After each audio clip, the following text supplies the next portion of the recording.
폭설과 한파, 칼바람이 몰아치면서 눈길 사고와 항공기 결항이 속출했습니다. 한파는 일요일까지 이어지고 충청 호남에는 내일도 눈이 예보됐습니다. 윤석열 대통령이 계엄 사태에 곡해된 부분이 적지 않다고 말한 거로 알려졌습니다. 여야는 헌재 증언 신빙성을 놓고 엇갈린 반응을 보이고 있습니다. 검찰이 이재용 삼성전자 회장의 부당승계 의혹 사건에 대해 대법원에 상고했습니다. 외부 심의 의견을 반영한 건데 사법 리스크가 지속되면서 삼성이 다시 긴장하고 있습니다. 대왕고래의 첫 탐사 시추가 실패로 끝나면서 여야 공방이 불붙고 있습니다. 야당은 대국민 사기극이라고 비판한 반면 여당은 장기적 관점에서 탐사를 계속해야 한다고 주장했습니다. 여러분 안녕하십니까? YTN 뉴스나이트 시작합니다. 충청과 호남 지역을 중심으로 많은 눈이 내리면서 곳곳에서 시민들의 불편이 이어졌습니다. 이딴 눈길 교통사고와 함께 국립공원 탐방로가 통제되고 여객선 운항도 중단됐습니다. 먼저 김기수 기자의 보도입니다. 고속도로를 달리는 차들이 제속도를 내지 못합니다. 고속도로 휴게소에선 쏟아지는 폭설에 잠깐 주차된 차 지붕 위로 금세 눈이 쌓입니다. 많은 눈이 내리면서 고속도로 휴게소 주차장도 온통 눈밭으로 변해버렸습니다. 운전자들은 쌓여있는 눈과 빙판길에 차량이 미끄러질까 조심스럽습니다. 눈이 너무 많이 오니까 운전하기도 불편하고 너무 미끄럽고 너무 조심스럽습니다. 밤사이 내린 눈으로 도심 출근길에 나선 시민들도 큰 불편을 겪었습니다. 행여나 미끄러질까 조심조심 걸음을 옮깁니다. 버스 타고 환승하고 또 해야 되니까 발도 미끄럽고 그래서 좀 불편한 것 같아요. 택시도 잡기도 힘들고 그랬어요. 충청과 호남 지역을 중심으로 내린 많은 눈에 사고도 잇따랐습니다. 오전 7시쯤 전북 군산에 있는 한 교차로에서 회사 통근버스와 화물 차량이 부딪혔습니다. 이 사고로 버스 탑승자 1명이 다쳐 병원으로 옮겨졌습니다. 오전 8시 반쯤에는 충남 당진시 서해안고속도로 당진분기점 인근에서 1톤 화물차가 눈길에 미끄러지면서 뒤따르던 12톤 화물차와 추돌했습니다. 이 사고로 1톤 화물차 70대 운전자가 병원으로 옮겨졌지만 끝내 숨졌습니다. 앞선 새벽 5시 반쯤에는 충북 음성군 감곡면 중부내륙고속도로에서 차량을 운반하던 화물차가 눈길에 미끄러져 1, 2차로와 갓길을 모두 막아섰습니다. 이 사고로 양평방향 차량 운행이 한때 통제되기도 했습니다. 폭설에 강한 바람까지 불면서 북한산과 지리산 등 국립공원 출입이 통제됐고 전국에서 50여 개가 넘는 항로에 여객선 운항도 중단됐습니다. 강한 눈보라를 동반한 기상악화로 전북 지역 전 해상이 기상특보가 내려져 있고 이로 인해서 군산항에서 출발하는 4개 항로 4개 선박이 모두 통제된 상태입니다. 충북 충주에선 눈이 쌓이면서 언덕 고갯길이 차단되는 등 전국에서 20곳이 넘는 도로가 통제되기도 했습니다. YTN 김기수입니다. 순천 완주 고속도로에서는 차량 수십 대가 부딪히는 사고가 났습니다. 38대 차량이 연쇄 추돌한 것으로 보이는데 눈길 미끄럼 사고로 추정됩니다. 보도에 윤지아 기자입니다. 고속도로에서 하얀 눈길을 달리던 차량. 갑자기 1차선에서 눈길에 미끄러지는 다른 차량을 발견하고 피하려다가 역시 갓길로 미끄러집니다. 그러다 역시 갓길로 미끄러지던 다른 차량을 발견했지만 그대로 들이받습니다. 그 뒤로 화물차 한 대가 멈춘 차량을 또 들이받습니다. 저희 앞차가 1차선에서 미끄러졌는지 차가 돌아가지고 멈춰 있었고요. 예. 그리고 제 차가 그 차 피하다가 네. 사고 나고 그 옆차가 제 차 뒤에서 받고. 연쇄 추돌 사고가 발생한 건 낮 3시쯤. 순천 완주고속도로 남원분기점 인근이었는데 무려 차량 38대가 잇따라 추돌한 겁니다. 막 부딪히더라고. 시상등을 켜고 이럴 줄 알고 서행을 했거든요. 근데 막 이렇게 갑자기 막 팍팍팍 하더니 막 부딪혔어요. 그냥 이제 사람들 부딪히니까 갓길로 해서 다 위로 올라갔어요. 사고 현장에는 당시 대설주의보가 내려져 있었습니다. 눈길에 미끄러지면서 서로 부딪힌 차들은 이렇게 심하게 파손됐습니다. 바닥에는 부서진 차량의 파편들이 가득합니다. 이 사고로 20명가량이 크고 작은 부상을 입어 일부는 병원으로 후송됐습니다. 사고 직후 순천 완주고속도로 하향선 2개 차로가 완전히 막히면서 차들이 남원 분기점 방향으로 우회하기도 했습니다. 지난 3일부터 전북 지역에 계속되고 있는 폭설. 경찰은 일단 눈길 미끄럼 사고로 추정하고 차량 블랙박스 영상 등을 분석하면서 정확한 사고 원인을 조사하고 있습니다. 또 폭설과 한파가 계속되는 만큼 주말에도 빙판길이 우려된다며 차량 운전에 각별한 주의를 당부했습니다. YTN 윤지아입니다. 한파가 물러나지 않은 가운데 제주에는 강풍까지 몰아닥쳤습니다. 항공편은 무더기에 결항하고 뱃길도 대부분 끊겼습니다. 고재형 기자입니다. 여객기가 강풍을 못 이기고 착륙을 포기한 채 다시 날아오릅니다. 착륙한 여객기도 기우뚱하며 겨우 활주로에 내릴 수 있었습니다. 제 뒤로 바람의 방향과 세기를 측정하는 바람자루가 있습니다. 보시는 것처럼 바람에 부풀려 휘날리면서 이곳 제주공항에 부는 바람이 얼마나 거센지 잘 보여주고 있습니다. 제주공항에는 급변풍특보와 강풍특보가 발효 중인 가운데 태풍급인 순간 최대 풍속 초속 28.4m가 기록됐습니다. 간신히 제주에 도착한 승객은 바람에 여객기가 심하게 흔들리며 공포감을 느꼈다고 말합니다. 제가 뒷좌석에 있었는데 제주라고 방송이 나오자마자 좀 흔들리더라고요. 그러더니 여기 착륙할 때쯤 보니까 너무 많이 흔들려가지고 멀미가 좀 났어요. 그래서 좀 무섭더라고요. 제주를 오가는 항공기 290여 편이 강풍에 무더기 결항했습니다. 승객 2만여 명도 꼼짝없이 제주에 발이 묶였습니다. 항공사 창구마다 비행기표를 알아보는 사람들로 긴 줄이 만들어졌습니다. 여객기 이용객들은 예상치 못한 결항이 당황스럽고 불편합니다. 지금 렌터카도 반납했는데 당장 다시 예약하고 숙소도 예약해야 되는 게 조금 불편함이 있는 것 같아요.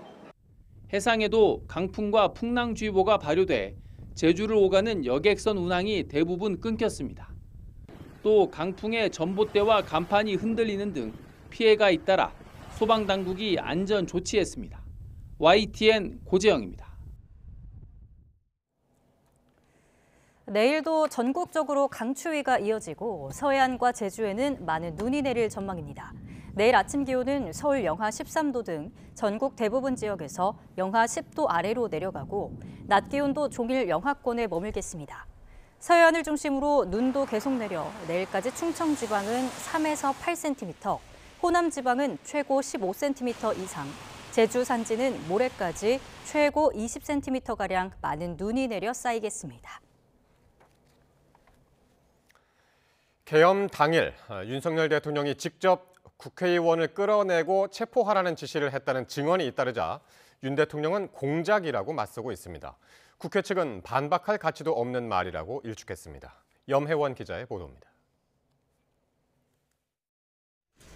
윤석열 대통령은 계엄이 신속하게 해제돼 아무 일도 일어나지 않았다는 입장입니다. 마치 어떤 호수 위에 떠 있는 달 그림자 같은 거를 쫓아가는 그런 느낌을 좀 많이 받았고요. 하지만 홍장원 국정원 1차장과 곽종근 전 특수전 사령관의 입에서 핵심 증언이 쏟아지자 이번 기회에 싹 다 잡아들여, 싹 다 정리해. 국정원에도 대공수사권을 줄 테니까 무조건 도와라는 취지로 말하였죠. 그렇게 기억합니다. 문을 부수고서라도 들어가라는 말을 누구한테 들었습니까? 그건 대통령이 말씀하신 겁니다. 이번엔 정치적 프레임이 더 씌워졌다며 반발했습니다. 김병주 TV 출연부터 바로 이 내란 프레임과 이 탄핵 공작이 저는 시작된 거로 보여지고요. 윤 대통령 측은 진술마다 전화통화 횟수나 대통령이 썼다는 어휘 등이 달라지는 건 신빙성이 떨어진다는 뜻이라고 지적했습니다. 반면 국회 측은 윤 대통령이 또 한 번 거짓의 탑을 쌓았다며 반박할 가치를 느끼지 못한다고 일축했습니다.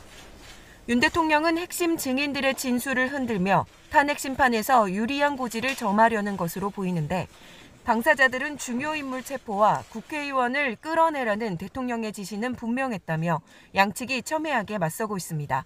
YTN 염혜원입니다. 어제 윤 대통령 탄핵 심판에서는 대통령이 끌어내라고 지시했던 대상이 의원인지 요원인지 인원인지를 놓고 첨예한 공방이 벌어졌습니다. 단어 표현을 놓고 다투는 이유가 뭔지 김다현 기자가 정리했습니다. 윤석열 대통령이 비상계엄 당시 국회의사당에서 끄집어내라고 지시한 대상은 누구일까? 곽종근 전 육군 특수전사령관은 탄핵 심판 증인으로 나와 윤 대통령을 앞에 두고서도 같은 입장을 반복했습니다. 윤 대통령이 의결정족수 문제를 언급하며 해당 발언을 했던 만큼 끄집어내는 대상을 국회의원으로 이해했다는 겁니다. 그때 당시는 우리 본관 안에 작전 요원들이 없었기 때문에 전 당연히 그게 국회의원이라고 생각을 하고 그렇게 이해했습니다. 의원이 아닌 요원을 끌어내란 의미였다는 윤 대통령과 김용현 전 장관 발언을 반박한 건데 윤 대통령 측은 곽 전 사령관이 검찰 조서에서는 사람을, 국회에서는 인원을 끌어내라고 표현했다며 말이 바뀐다 지적했습니다. 나아가 별도 입장을 내고 윤 대통령은 민간인이기 때문에 인원이라는 표현을 쓰지 않는다고 강조했습니다. 저는 그냥 사람이라는 이런 표현을 놔두고 또 의원이면 의원이지 인원이라는 말을 저는 써본 적이 없습니다. 요원, 의원, 인원, 사람 등 용어를 두고 첨예한 공방을 벌이는 이유는 이 부분이 윤 대통령의 내란 혐의를 가르는 핵심 쟁점이기 때문입니다. 의원을 끌어내라는 지시가 사실이라면 국회의원들의 의정 활동을 방해한 것인 만큼 국헌문란 목적성이 인정돼 윤 대통령 형사재판에 불리하게 작용하고 파면을 주장하는 국회 측 논리에는 힘이 실립니다. 다만 끌어내라는 지시를 들었다고 한 또 다른 인물인 김현태 707 특임단장이 150명을 넘으면 안 된다고만 들었을 뿐 끌어내라는 지시 자체는 듣지 못했다고 말을 바꾼 만큼 용어를 둔 공방은 한동안 이어질 전망입니다. YTN 김다현입니다. 윤석열 대통령이 국민의힘 의원들을 만나서 계엄 사태에 곡해된 부분이 적지 않다고 말한 것으로 알려졌습니다. 증인들의 진술의 신빙성에 의문을 제기하는 여당 내 목소리도 커지고 있습니다. 보도에 김다연 기자입니다.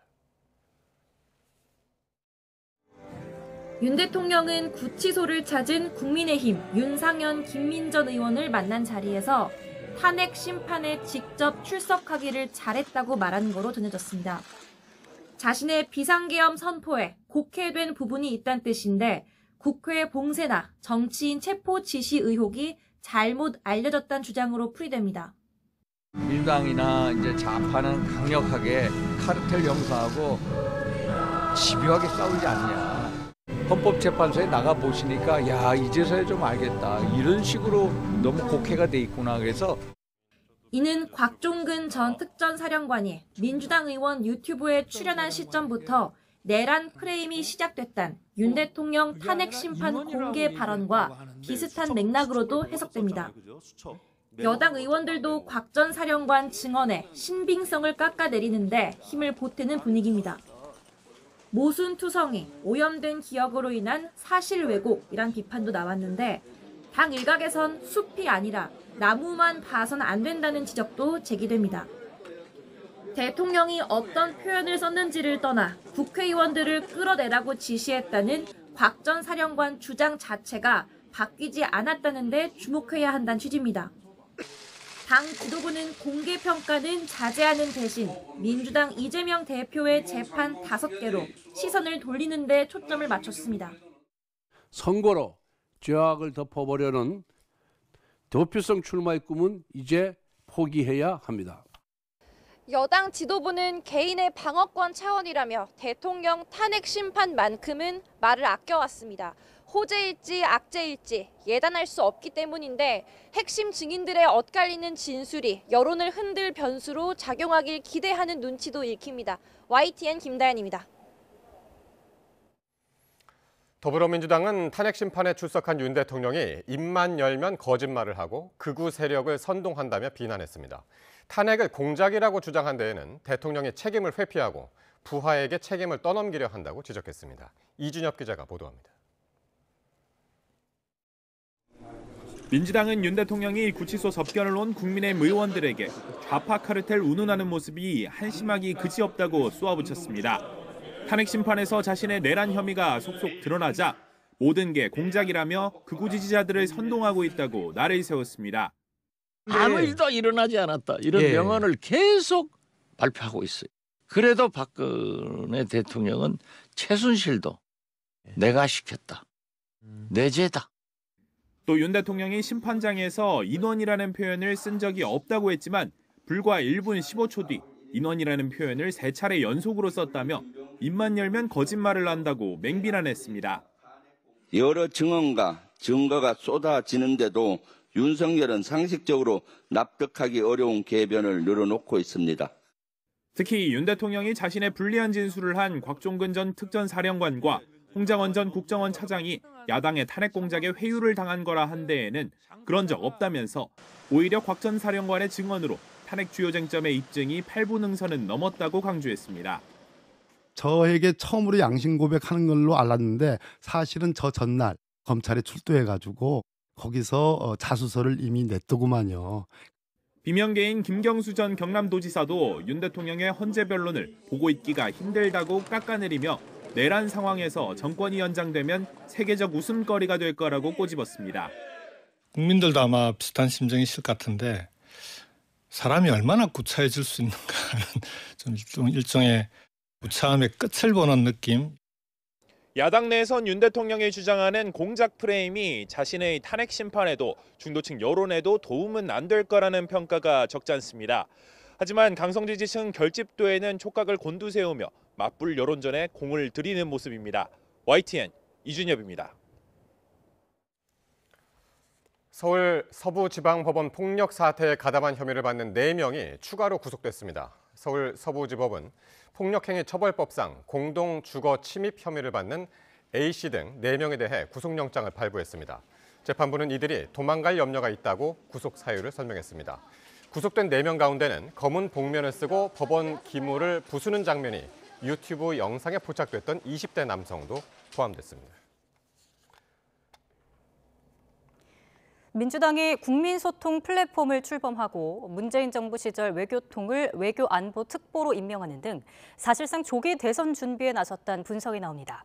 이런 가운데 유시민 전 노무현 재단 이사장의 발언이 도마 위에 올랐습니다. 황보혜경 기자입니다. 민주당이 대국민 온라인 소통 플랫폼을 새로 열었습니다. 일반 시민들 질문에 의원들이 직접 답하고 필요하면 입법도 추진하는 방식으로 내부적으로는 조기 대선 공략용이란 의도를 숨기지 않고 있습니다. 국민의 집단지성이 정치를 실제로 만들어갈 수 있어야 된다. 그럼 구체적 방법이 뭐냐?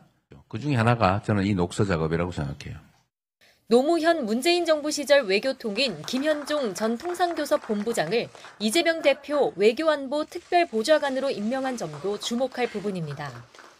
김 전 본부장은 과거 한미 FTA 최고 책임자로 트럼프 1기 행정부와 협상도 했던 인물인 만큼 일관성 있는 대미 외교 전략의 수립은 물론 당내 통합 의지도 드러낸 거로 풀이됩니다.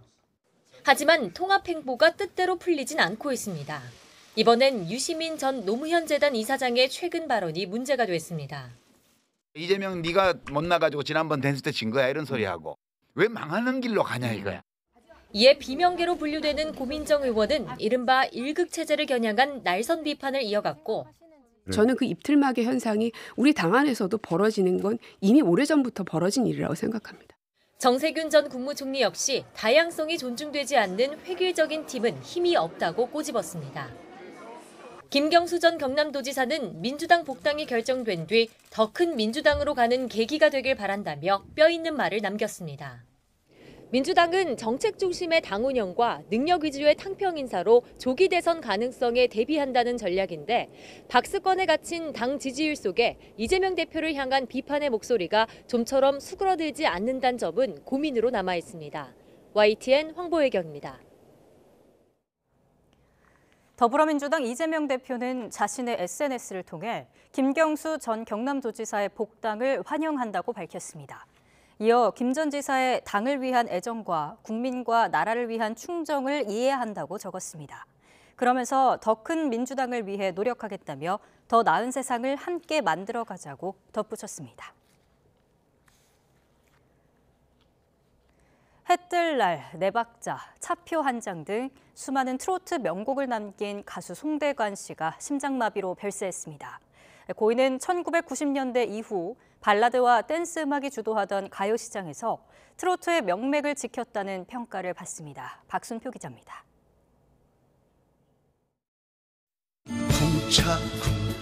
쿵차쿵차자 쿵차 내 박자 속에 묵직한 저음에서 우러나오는 정감 있는 목소리. 가수 송대관은 1975년 해뜰 날을 히트시키며 남진 나훈아를 잇는 트로트 대표 가수로 일찌감치 자리를 굳혔습니다. 미국으로 건너갔다가 귀국해 80년대 후반 활동을 재개합니다. 1989년 정때문에를 시작으로 차표 한 장, 고향이 남쪽이랬지, 네 박자, 유행가 등을 히트시키며 제2의 전성기를 맞았습니다. 현철, 태진아, 서른도와 함께 트로트 4대 천왕으로 불리기도 했습니다. 쨍하고 했던 날, 유행가, 끈끈한 정 때문에 고향이 남쪽이랬지, 이런 정말로 인생을 노래해왔어요. 특히 송대관은 트로트가 발라드와 댄스 음악에 밀려난 1990년대 후반과 2000년대에 활동하며 트로트의 명맥을 지켜왔습니다. 가수 태진아와 라이벌 구도를 만들어 트로트의 인기를 살리는 데도 노력했습니다. 트로트라는 그 장르를 확실하게 세워놓는데 최전선에서 우리의 장르를 꿋꿋하게 지켜가 주신 분이고, 임영웅, 장민호로 대표되는 제2의 트로트 전성시대를 여는데 송대관의 역할이 작지 않았습니다. 송대관 씨는 우리 대중음악이 굉장히 어려웠던 시절에 그 트로트라는 장르를 통해서 대중음악을 활성화시키면서 명맥을 이어오게 했고요. 송대관은 2008년 가수협회장을 맡아 가수들의 권익보호에 앞장서기도 했습니다. 송대관의 빈소는 서울대병원에 마련됐고 가수협회장으로 장례가 치러집니다. YTN 박순표입니다.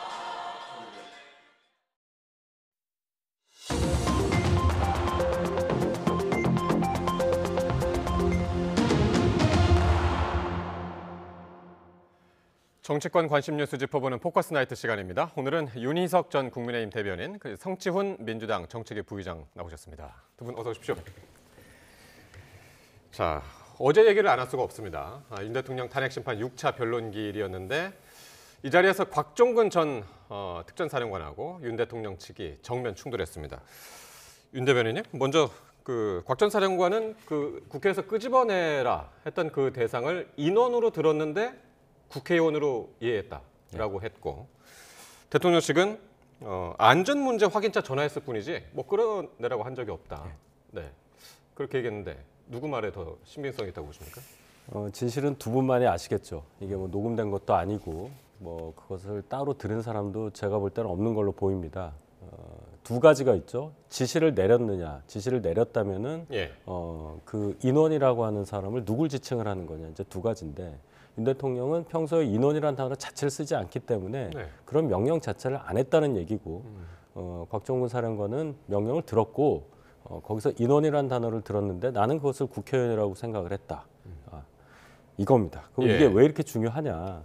결국은 윤 대통령이 이 파면이 되느냐 마느냐를 결정할 수 있는 국헌 문란의 목적, 그래서 헌법을 중대하게 위반했느냐, 법률을 중대하게 위반했느냐를 결정할 수 있는 사안이 이러한 국회를 무력으로 제압하고 국회의원의 의결 절차를 막는 그러한 지시를 내렸느냐가 가장 중요하게 작용할 수밖에 없기 때문입니다. 개헌법 위반이기도 하고요. 그렇죠. 그렇기 때문에 윤 대통령은 아예 그런 지시를 내린 바가 없고 설령 그런 행위가 있었다 하더라도 본인과는 무관하다.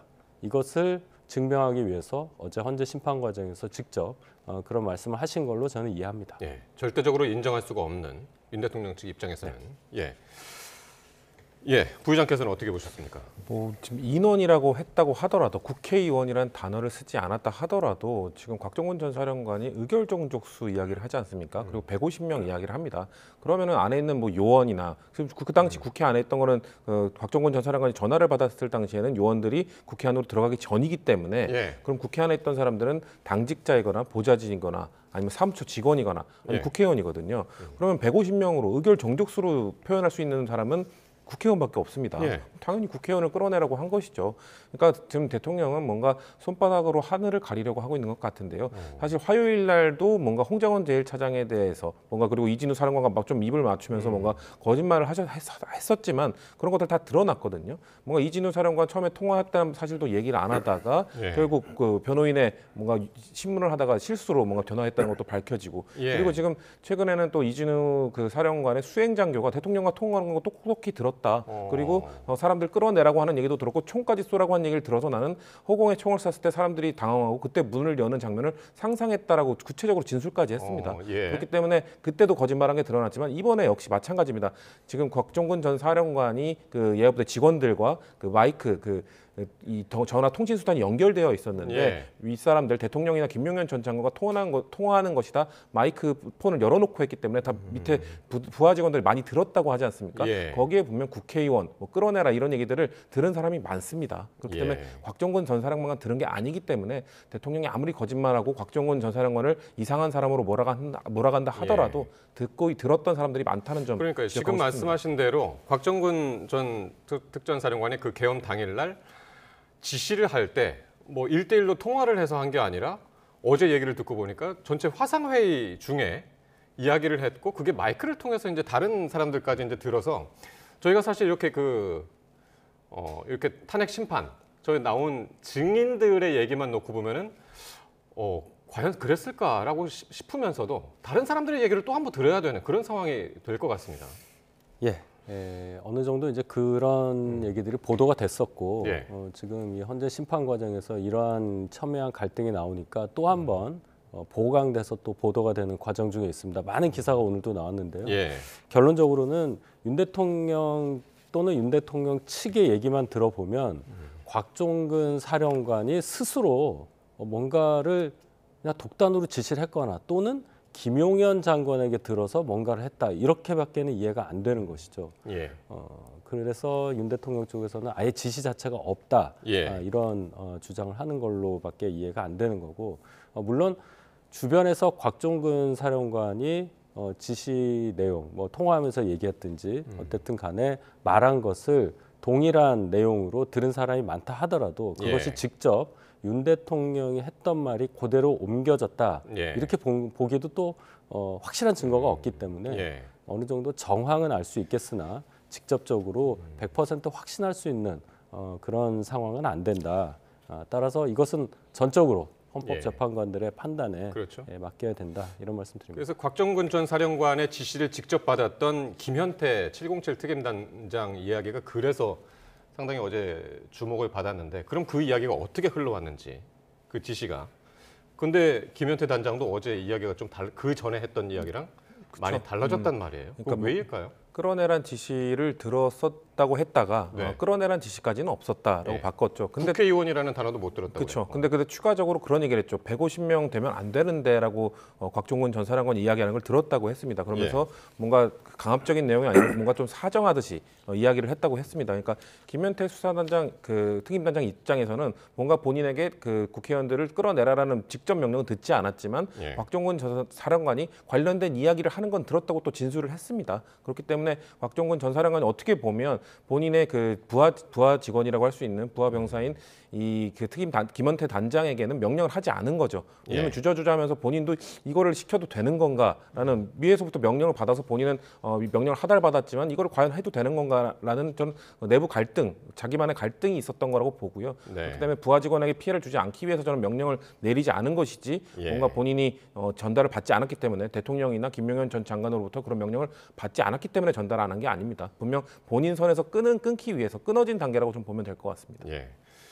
그래서 정말 이 법정에서는 정말 이 단어가 그렇게 중요한가? 그래서 요원이냐 의원이냐 그러다가 어제는 최종적으로 인원으로 이제 확실하게 이제 못 박았단 말이에요. 곽 전 사령관이. 정영식 재판관도 이를 지적을 했었고요. 계속 이제 단어가 바뀌니까. 여당 내에서도 신빙성의 의문을 제기하고 실제 이게 문제가 될 정도라고 보시나요? 이게 일반적인 뭐 대화라든지 뭐 토론이라든지 이렇다면 큰 문제가 없겠죠. 근데 여기는 법정과 거의 같다고 볼 수 있는 헌법재판소의 대심판정 아니겠습니까? 그러니까 이 단어 하나, 이 뭐 토시 하나 가지고도 법적 효력이 많이 달라질 수 있는 상황이라고 볼 수 있겠죠. 예. 들은 단어가 의원이냐 아니면 인원이냐. 의원이면 뭐 직접적으로 국회의원이니까요. 예. 사실관계가 확정이 될 테고 인원이라고 했을 때는 그럼 그 인원이라고 말할 수 있는 사람들이 그 안에 누가 있었느냐부터 예. 시작해서 여러 가지를 더 검토해야 하기 때문에 일단 의원이냐 인원이냐 여부를 헌법재판관이 직접 질문을 한 것이다. 이렇게 저는 이해하고 있습니다. 네. 자, 그런데 윤 대통령이 이 인원이라는 단어를 쓰지 않는다고 했던 바로 어제 그 인원이라는 단어를 수차례 또 썼습니다. 민주당도 이 지점을 이제 지적을 하고 나섰는데 그럼 윤 대통령이 했던 그 인원의 발언들 한번 들어보시겠습니다. 인원이라고 얘기했다고 하는데 저는 그냥 사람이라는 이런 표현을 놔두고 또 의원이면 의원이지 인원이라는 말을 저는 써본 적이 없습니다. 당시에 이제 국회 본관을 거점으로 확보해서 이제 불필요한 인원을 통제한다는 목적으로 들어갔는데 김현태 단장과의 그 소통을 통해서 그 안에는 약 15명, 20명이 안 되는 인원이 들어갔고 밖에도 혼잡할 뿐 아니라 그 안에도 7층 건물 안에도 굉장히 많은 인원이 있다는 것을 잘 알고 있습니다. 장관님 보시기에 그 본관 건물 밖에 마당에 주로 있었습니까? 아니면은 본관 건물 안으로 그 많은 인원이 다 들어가 있었습니까? 예, 일단은 이렇게 헌법재판 그 탄핵 심판정 안에서 썼던 인원이라는 단어가 들어간 말만 하더라도 상당히 이제 많았었습니다. 예. 어떻게 보셨나요? 아까 우리가 봤던 민주당 최고위원 회의에서 1분 15초라고 했죠. 네. 나는 인원이란 말을 쓰지 않습니다라고 한 다음에 인원이란 말을 쓰기까지 75초 걸렸습니다. 그러니까 거짓말을 하다 보니까 평소에 쓰던 말들 이런 것들이 그냥 자연스럽게 75초 만에 밝혀진 거라고 볼 수 있고요. 그리고 인원, 의원, 처음엔 요원 얘기도 나왔었죠. 왜냐하면 요원이라고 우겼을 때는 왜냐하면 나는 안에 있는 요원들이 위험할 수 있으니 빼내라고 한 것이다. 그렇게 말을 했었거든요. 근데 말이 바뀐 겁니다. 근데 왜 그렇게 바뀌었느냐? 총회했던 시간대 곽종원 전 사령관이 그때는 우리 요원들이 들어가지 않았다라고 밝히니까 그럼 안에 요원이 없는데 어떻게 빼내라는 거냐. 그렇기 때문에 그건 갑자기 이제 요원이란 말을 하지 않고 그건 의원이 아니라 내가 뭐 100번 양보해도 인원이라고 하는 건데 나는 그 말을 쓰지 않았다고 하는 거잖아요. 그런 것 자체가 지금 신빙성이 다 떨어지고 있는 것이고요. 저는 어제 곽종근 전 사령관이 한 말 중에 또 결정적 증거가 뭐냐면 그러면은 계엄 해제 투표를 한 이후에 의결한 이후에 그럼 그 인원들 철수하라는 전화를 김영현 전 장관이나 대통령으로부터 받았냐라고 했더니 그런 연락은 받지 않았고 내가 자의적으로 판단해서 철수를 시켰다고 했단 말입니다. 그러면은 결국 대통령이 초반에 주장했던 나는 요원들을 빼내라는 요원들을 철수하라는 얘기를 했다고 했던 대통령의 말이나 김용현 전 장관의 말 역시 다 거짓말이었던 거죠. 처음에는 요원으로 좀 몰아가기 위해서 그런 거짓말을 했던 것인데 나중에 어제 나온 말에 의하면 그런 것도 없었다는 것도 밝혀진 것이기 때문에 저는 대통령이 하는 말 하나하나가 지금 거짓임이 드러나고 있다고 보고 있습니다. 네.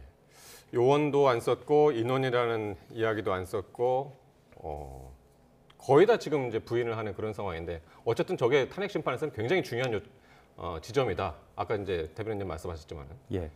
그러니까 인원이란 말을 쓰지 않기 때문에 곽종근 사령관이 들었다고 주장하는 그 지시 자체가 없다고 말씀하신 거 아닙니까? 그럼 이제 인원이라는 단어를 안 쓰셨다는 것을 믿으려면 인원이라고 말씀하신 것이 적어도 영상 자료나 음성 자료 남지 않아야 하는데 75초 뒤에 자유롭게 말씀하시는 과정에서 그 단어가 언급되니까 차후에 변론 기일에는 윤 대통령 또는 윤 대통령 측에서 이 부분에 대해서 뭔가 좀 설명을 헌법재판관들 앞에서 하셔야 하지 않을까 이런 또 생각도 듭니다. 자, 오늘은 또 지난 3일 날은 이제 국민의힘 지도부가 서울구치소를 찾았었죠. 근데 오늘은 윤상현, 김민전 의원이 윤 대통령을 접견했습니다. 접견 뒤에 윤상현 의원의 말을 먼저 들어보시겠습니다. 지금은 국가적으로 어려울 시기다. 민주당이나 이제 좌파는 강력하게 카르텔 형사하고 집요하게 싸우지 않냐. 우리는 모래알이 돼서는 안 된다. 헌법재판소에 나가 보시니까 야 이제서야 좀 알겠다. 이런 식으로 너무 곡해가 돼 있구나. 그래서 헌법재판소 나간 것을 그래도 잘한 결정이 아닌가 이런 생각을 가지고 계신 듯 했습니다. 헌법재판소에 가길 잘한 것 같다. 이렇게 이제 대통령이 얘기했다는 거예요. 왜 그렇게 얘기를 했을까요? 일단 윤 대통령이 여러 번 변론기일에서 말씀을 하셨는데 네. 어느 정도는 윤 대통령 본인이 생각하는 어떤 논리라든지 주장의 근거들이 이 방송을 통해서 많이 전파가 되고 그래서 많은 분들이 거기에 대해서 이해를 하셨다. 아마 이런 사후 평가를 하신 걸로 보여요. 특히나 이게 증인과의 뭐 예를 들어 김용현 장관과는 직접 1대1로 대화를 하셨고 또 다른 증인들과는 간접적으로 그분들 신문 끝나고 나면 의견을 밝히는 과정에서 사실관계에 대한 본인의 어떤 기억 그리고 잘못 전달되고 있다고 생각하는 부분에 대해서 시정한 것 이런 것들이 주요해서 헌법 재판 과정에 있어서도 유리하게 작용할 수 있으리라는 아마 확신을 가지고 계신 듯 보입니다. 그러니까 이제 지난 화요일 날 3명의 증인이 나왔었고 어제도 3명이었지만 이제 그 중에 2명은 국회가 증인으로 이제 요구를 했었던 상황이고.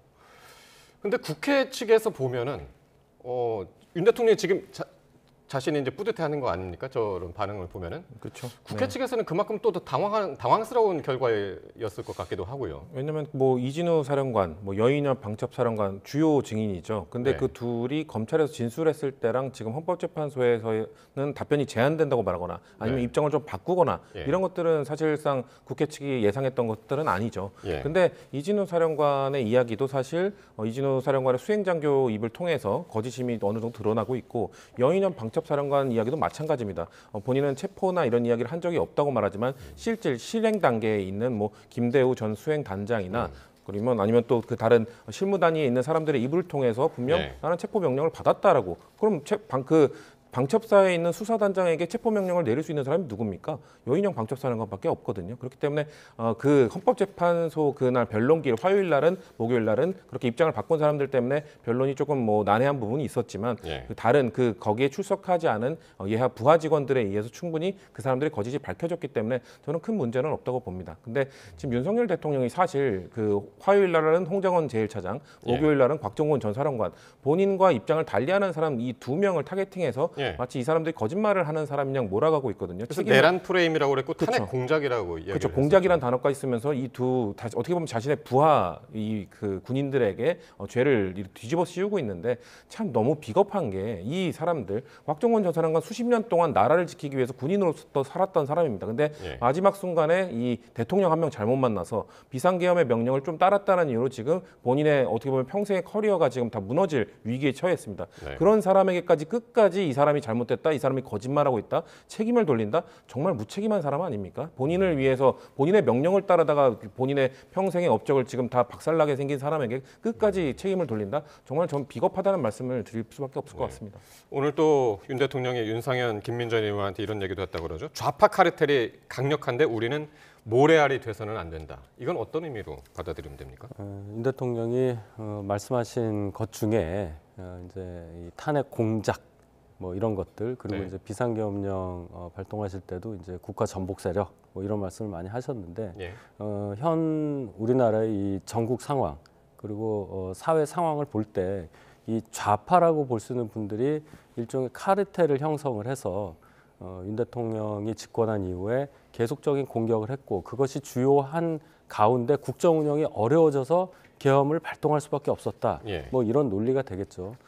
특히나 탄핵 공작이라고 얘기했을 때는 이 사령관, 곽정근 사령관이라든지 뭐 홍장원, 국정원 전 1차장 이분들이 뭐 민주당의 김병주 의원이라든지 뭐 박선원 의원 이 두 분은 예를 들어 김병주 의원은 이제 육사 출신의 군 장성 출신인데 대장 출신인데 후배 군인들을 직접 찾아가서 계엄 직후에 뭔가 진술을 듣는 그런 영상을 만들었잖아요. 그런 것이 그래서 대단히 그게 내란 탄핵 공작이 12월 6일부터 시작됐다. 그렇죠. 어제 그걸 강조했었죠. 그것이 어떻게 보면은 제가 볼 때도 너무 성급한 행위 또는 이제 민주당에서 뭔가 이것을 너무 확대하려고 하다 보니까 어떻게 보면 오해를 받을 수도 있는 상황이 연출됐기 때문에 그 점을 지적하시면서 하신 말씀이라고 보고 박선원 의원 같은 경우도 국정원에서 차장으로 근무한 경력이 있고 또 지금 정보위에 민주당 간사를 하고 있으니까 홍장원 전 국정원 차장과는 대단히 밀접한 관계를 맺고 있었을 텐데 홍장원 차장이 본인이 작성했다고 하는 메모도 박선원 의원한테 가장 먼저 주고 또 박선원 의원한테 그간의 과정 같은 것도 설명을 많이 하고 이런 부분이 미심쩍다. 그래서 결국은 이것은 카르텔과 같다. 좌파의 카르텔에 맞서기 위해서는 적어도 국민의힘은 흩어져서는 안 되고 하나의 단일 대오로 뭉쳐서 강력하게 여기에 맞서야 한다. 이런 의견을 피력하신 것이라고 저는 생각합니다. 그리고 윤 대통령 오늘 윤상현 의원한테 다음 주 초까지 이제 정치인들 접견하고 그 이후는 안 할 것이다라고 했다는데 이것도 대변인님 이건 무슨 의미일까요? 다음 주 초로 딱 못 박았네요. 글쎄요. 이제 너무 많은 의원이 오면 앞으로 이제 준비할 것도 많은데 지금 보니까 20일 동안에 70번 정도 접견을 하셨다는 거 아니에요? 중요한 거는 이제 헌재 심판에도 대비해야 되고 곧 있을 재판도 준비해야 되는 상황인데 이제 많은 정치인들이 와서 어떻게 보면 윤 대통령을 정치적으로 좀 활용하려는 의도도 있을 수 있다. 이것이 본인에게 도움이 안 된다. 아마 그런 판단을 내리셨을 걸로 저는 보입니다. 근데 헌재 일정도 사실 얼마 남지 않은 것 같아서 그것도 좀 가만히 되지 않았나 싶기도 하고요. 일단 헌재 변론 기일은 8차까지만 나와 있긴 한데 아마 글쎄요 아마 윤 대통령 변호인 측에서 좀 더 하자고 할 것이기 때문에 한두 번 정도는 더 늘어날 가능성도 충분히 있다고 봅니다. 그리고 그 이후에 아마 헌법재판관들끼리 한 2, 3주 정도의 논의를 한 이후에 결론이 나오는 것이기 때문에 아직 기간은 좀 남아 있다. 다만 지금 윤석열 대통령은 충분히 지금 진영 간 그 대결 구도로 본인이 다 충분히 원하는 바대로 지금 갈라지고 있다라고 판단을 한 것 같아요. 그래서 계속 좌파 카르텔 이렇게 얘기하는 거는 결국 보수의 결집 메시지를 계속해서 내고 있는 겁니다. 왜냐하면 저 사실상 지금 헌법재판소에서의 변론기일 때 윤석열 대통령은 지금 법리 싸움은 거의 포기한 걸로 보입니다. 근데 그럼에도 불구하고 자꾸 우파의 결집만을 이렇게 주장하고 있는 뭔가 요구하고 있는 이유는 결국 그 헌법재판소가 헌법과 법률의 위반의 중대함을 판단할 때 국민 여론을 보기 때문에 보수가 꼴똘똘 뭉쳐 있어서 한 40% 이 정도만 뭉쳐 있어도 헌법재판소가 중대한 위반이라고 보기는 어려워할 것이다라는 판단 하에 법리 싸움은 사실상 포기하고 이렇게 보수 결집, 강성 지지층 결집으로만 지금 메시지를 내고 있는 게 아닌가 저는 그렇게 봅니다. 자, 이번에는 민주당 이야기를 해보겠습니다. 유시민 전 노무현 재단 이사장이요. 한 유튜브 방송에서 대선 패배 책임을 이재명에게 돌리는 거는 망하는 길이다 라면서 이 비명계 정치인들을 겨냥해서 날선 비판을 쏟아냈습니다. 한번 어떤 이야기를 했는지 한번 보면은요. 정말 김동연, 김경수, 김부겸 그 지금 야당 대권 주자 중에 이제 3김이라고 불리는 분들하고 임종석 전 대통령 비서실장인데 김동연 전 지사한테는 배은망덕하다고 그랬습니다. 어떻게 얘기하다 저 얘기가 나왔냐면 이재명 덕분에 도지사가 됐는데 사법 리스크를 운운하는 것은 배은망덕이다. 김경수 전 도지사한테는 지금은 착한 2등이 되는 전략이 필요하지 지도자 행세가 할 때가 아니다. 임종석 전 비서실장한테는 정치 안 맞으니까 다른 직업을 찾아봐라. 김부겸 전 총리한테는 역량 이상의 자리를 했고 책이나 더 보시길 바란다. 이렇게 이야기를 굉장히 날선 이야기를 했거든요. 자, 상대 당에서 보시기에는 유시민 의원이 왜 이런 얘기를 했을까요? 글쎄요, 이게 개인적으로 이 네 분하고 뭔가 관계가 안 좋아서 했다고밖에는 볼 수 없는 그런 수위 높은 발언이라고 봅니다. 물론 뭐 개인적으로 크게 나빠서 그랬을 리는 없고 이재명 대표를 좀 보호하기 위한, 비호하기 위한 말을 하다 보니까 좀 편하다고 생각해서 그런지는 몰라도 굉장히 센 발언들을 했습니다. 근데 여기서 이제 지적할 수 있는 것은 유시민 작가가 이재명 대표와의 관계에 있어서 그 정도로 가까우냐 여부를 떠나서 당 내부 인사들에 대해서 특히나 잠재적으로 대권 주자가 될 수도 있는 그런 분들을 향해서 저렇게까지 독설을 쏟아냈다는 것은 그만큼 민주당 상황이 역시나 이 밖에서 보는 것보다는 훨씬 더 복잡하고 혼란스럽고 위태롭다. 이것을 보여주는 하나의 방증이라고 저는 생각을 합니다. 그러니까 유시민 작가가 누굽니까? 유시민 전 노무현 재단 이사장 아닙니까? 친노기도 하고 친문이기도 한데 지금 비명계, 주로 이제 친문, 친노인데 다들 지금 타겟의 대상이 왜 그랬을까요?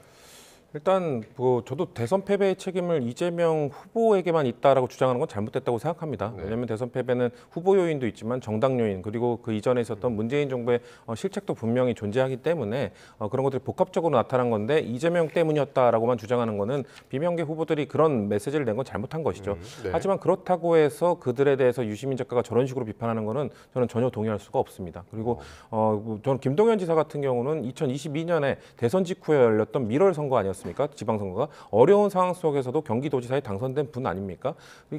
저는 그 유시민 작가에게 2010년 때 국민참여당 후보로서 민주당과 단일 후보로 나갔음에도 선거에서 패배했던 본인의 귀책 사유부터 되돌아보라라고 말씀을 드리고 싶고 본인이 이루지 못했던 본인도 대구에서 지역주의 깨겠다고 무소속으로 그때도 민주당으로 나가지 않았습니다. 유시민 작가는 단 한 번도 민주당 소속으로 뭔가를 하려고 한 적이 없습니다. 그렇기 때문에 그때도 본인은 실패했지만 그거에 성공했던 김부겸 의원은 대구에서 결국은 민주당 깃발을 꽂지 않았습니까? 그런 사람들에 대해서 본인이 그런 말을 할 자격이 있는가? 예전에 유시민 작가에 대해서 어떻게 저렇게 옳은 말을 저렇게 독하게 하느냐라는 비판이 있었는데 저는 이제는 그 독한 말인데도 틀린 말을 하고 있다고 생각합니다. 그렇기 때문에 저는 유시민 작가가 본인이 갖고 있는 스피커의 볼륨이라면 좀 더 정말 민주당을 위해서 좀 써줬으면 좋겠다는 말씀 드리고 싶습니다. 자, 이런 가운데 유시민 작가를 향한 반격이 있었습니다. 비명계로 분류가 되는 고민정 의원인데요. 어떻게 이야기했는지 한번 들어보시겠습니다.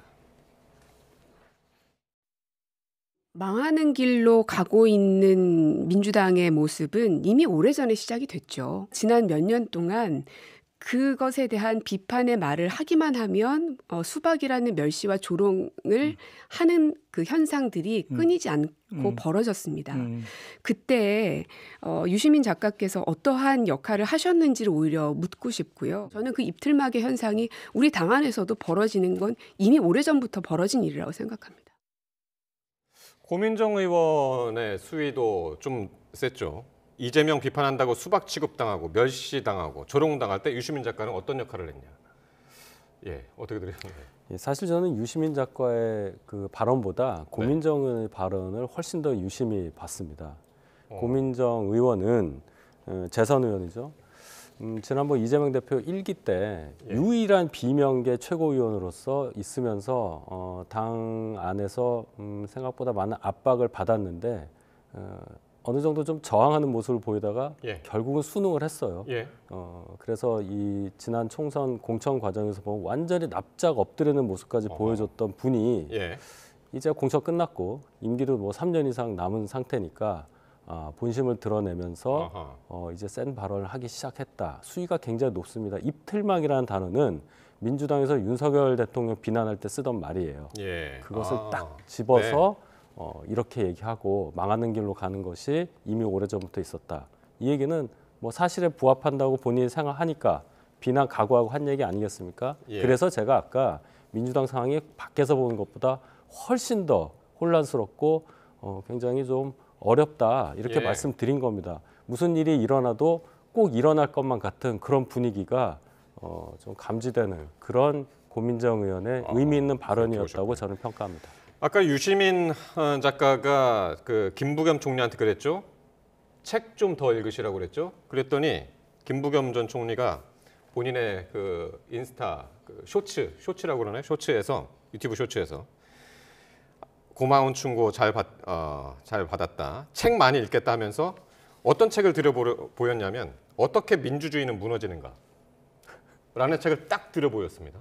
이거 무슨 의미가 담긴 겁니까? 그 책 내용이 그 다원주의, 그러니까 다양성을 존중하지 않게 됐을 때 민주주의는 무너지기 시작한다라는 내용을 담고 있기 때문에 본인의 이런 다른 목소리를 인정하지 않는 뭐 고민정 의원의 표현에 의하면 입틀막을 하고 있는 이런 유시민 작가에 대한 우회적 비판으로 볼 수 있는 거죠. 근데 뭐 이거에 대해서 고민정 의원보다는 좀 더 위트 있게 좀 받아친 거라고 보는데요. 저는 아까 그 고민정 의원의 말에 100% 다 동의를 합니다. 다만 고민정 의원은 거기에 반성도 같이 하셔야 돼요. 왜냐면은 그런 입틀막 문화 이런 것들은 사실 문재인 정부 때 대깨문 이제 친명 이전에는 강성 지지층 이전에는 그 사실 대깨문이었잖아요. 그때도 문재인 대통령에 대해서 비판하거나 이런 사람들에 대해서는 문자 폭탄이 쏟아지고 뭔가 비난의 댓글이 쏟아지고 이랬던 문화가 그때도 있었습니다. 그때는 고민정 의원도 그걸 누렸잖아요. 주류로서. 그렇기 때문에 그때 그런 문화를 고쳐가지 못한 본인의 과오를 좀 되새기면서 반성을 하면서 이재명 대표에 대해서 그런 것들에 대해서 유시민 작가에 대해서 비판을 했다면 조금 더 목소리에 힘이 실리지 않았을까라는 아쉬움이 있습니다. 그렇게 보셨군요. 자, 그리고 김경수 전 지사 복당 신청을 했고 허용이 됐습니다. 최근 1급 체제 비판에 앞장서고 있는 그런 가운데 나온 결과인데 오늘 어떤 얘기를 했냐면 우리 당이 더 큰 민주당으로 가는 작은 계기가 되길 바란다라고 했고 이재명 대표는 여기서 이제 화답을 했죠. 더 큰 민주당 만들기 위해서 저도 노력하겠습니다. 축하드립니다. 이런 이야기를 했단 말이죠. 네. 이런 분위기. 근데 그 분위기가 고민정 의원 발언 그리고 유시민 의원의 전 장관의 발언으로 인해서 그렇게 쉽게 믿겨지지가 않아요. 유시민 작가의 말에 따르면 지도자 행세하지 말라는 거 아닙니까? 아무것도 하지 말라는 얘기입니다. 그리고 지도자인 척 생각하지도 말라는 얘기잖아요. 아직 아무것도 시작도 안 했는데 이제 복당을 했다고 볼 수 있는 분에게 그런 악담 아닌 뭐 악담이라고 볼 수도 있는데 그렇게 강한 표현을 썼다는 것은 그만큼 민주당 주류의 정서가 김경수 전 지사를 받아들일 수 있는 분위기가 결코 아니라는 것을 말해주는 겁니다. 아무리 이재명 대표가 뭐 환영한다, 자기도 잘하겠다 이렇게 얘기한다고 하지만은 그것을 고지곧대로 믿을 국민이 얼마나 있겠으며 이재명 대표가 최근에 우측으로의 급변침부터 시작해서 여러 가지 탈 이재명 행보를 본인 스스로 하고 있는데 결과가 없잖아요. 이런 것과 맞물려서 이재명 대표의 신뢰도만 더 깎아먹는 그런 상황이 또 전개될 거라고 저는 봅니다. 예. 자, 마지막으로 그 성 부의장께서 당 내에서 느끼는 지금 이제 그 친명계와 비명계 지금 최근에 이렇게 다툼이 이어지고 있는 이런 상황 어떻게 느끼시나요? 당 내에서는 전체적인 분위기가. 뭐 사실 친명계 중 다수는 아까 말씀드린 친문이 주류였을 때 좀 빛을 못 본 분들도 많습니다. 그렇기 때문에 그 당시에 본인들도 뭔가 소외되고 뭔가 제대로 공정한 뭔가 경쟁을 하지 못했던 그런 거에 대한 감정을 갖고 계신 분들이거든요. 근데 그렇기 때문에 오히려 본인들이 주류가 됐으면 본인들이 과거에 그런 느꼈던 감정을 토대로 뭔가 그런 소외되는 비주류 측이 그런 것들을 느끼지 않도록 해줘야 되는 건 아니겠습니까? 좀 서로 지금 어떻게 보면 민주당의 주류 세력이 친문에서 이제 친명으로 넘어간 지가 좀 오래됐는데 한 번씩 이제 주류를 겪었던 분들이 있으면 이제는 좀 통합으로 가야 될 시기도 왔다. 그리고 이재명 대표가 저렇게 저 정도 메시지 냈으면 저럼에도 불구하고 뭔가 김경수 지사에 대해서 공격을 한다? 그분은 이제 반명 아닌가요? 이재명 대표가 이제 더 큰 민주당 하겠다고 호응을 해줬는데 그거에 반하는 메시지를 낸다? 저는 그런 분들 앞으로 반명으로 찍고 그거에 대해서 그러지 말라고 이재명 대표가 직접 말씀을 해주셔야 된다고 생각합니다. 예, 알겠습니다. 여기까지 듣겠습니다. 윤희석 전 국민의힘 대변인, 성시훈 민주당 정책위 부의장이셨습니다. 두 분 고맙습니다.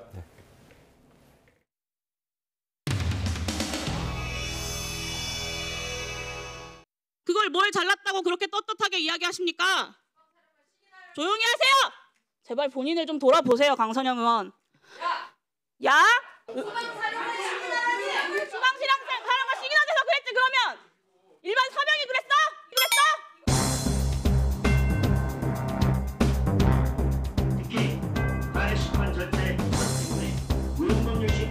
증인이 4일 헌재 윤석열 탄핵심판정의 증인으로 나와서 비상계엄에 대해서 지금도 적법하다고 생각한다라고 말했습니다.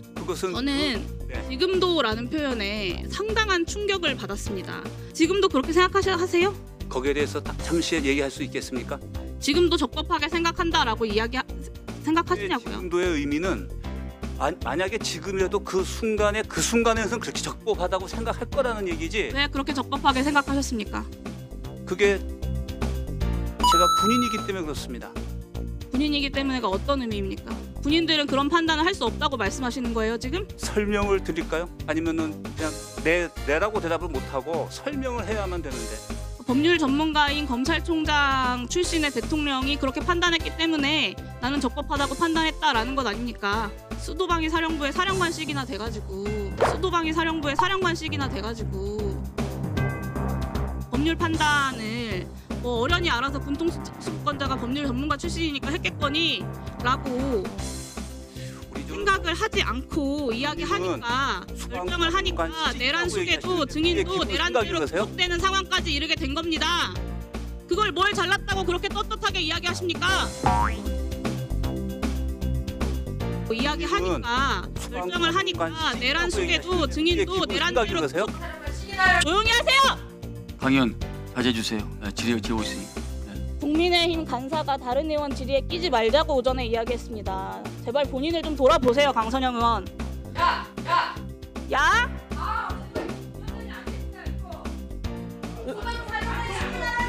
수방실학생 사람과 시기나 돼서 그랬지 그러면? 일반 서명이 그랬어? 서명이 그랬어? 사과하세요 그러면. 야라니. 제가 그걸 왜 사과합니까?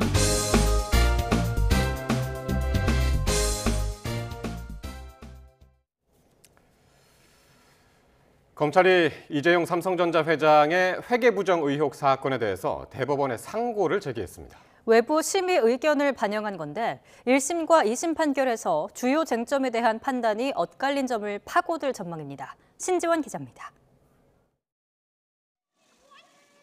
이재용 삼성전자 회장의 부당승계 의혹에 대해 검찰이 대법원 판단을 받기로 했습니다.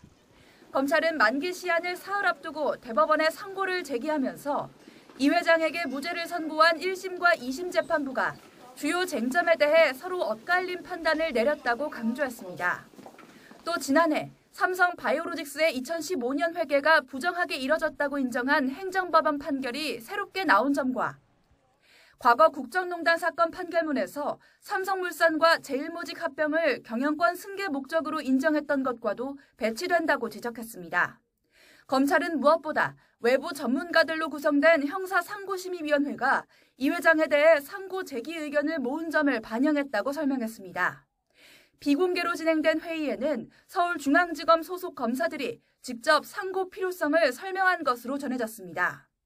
정작 5년 전 이 회장 수사와 기소를 담당했던 이복현 금융감독원장은 전날 법원을 설득할 근거가 부족했다며 대국민 사과를 발표했는데 수사팀은 막판까지 이 회장이 부당한 방법으로 지배권을 강화했다는 혐의를 입증하는 데 주력할 방침입니다.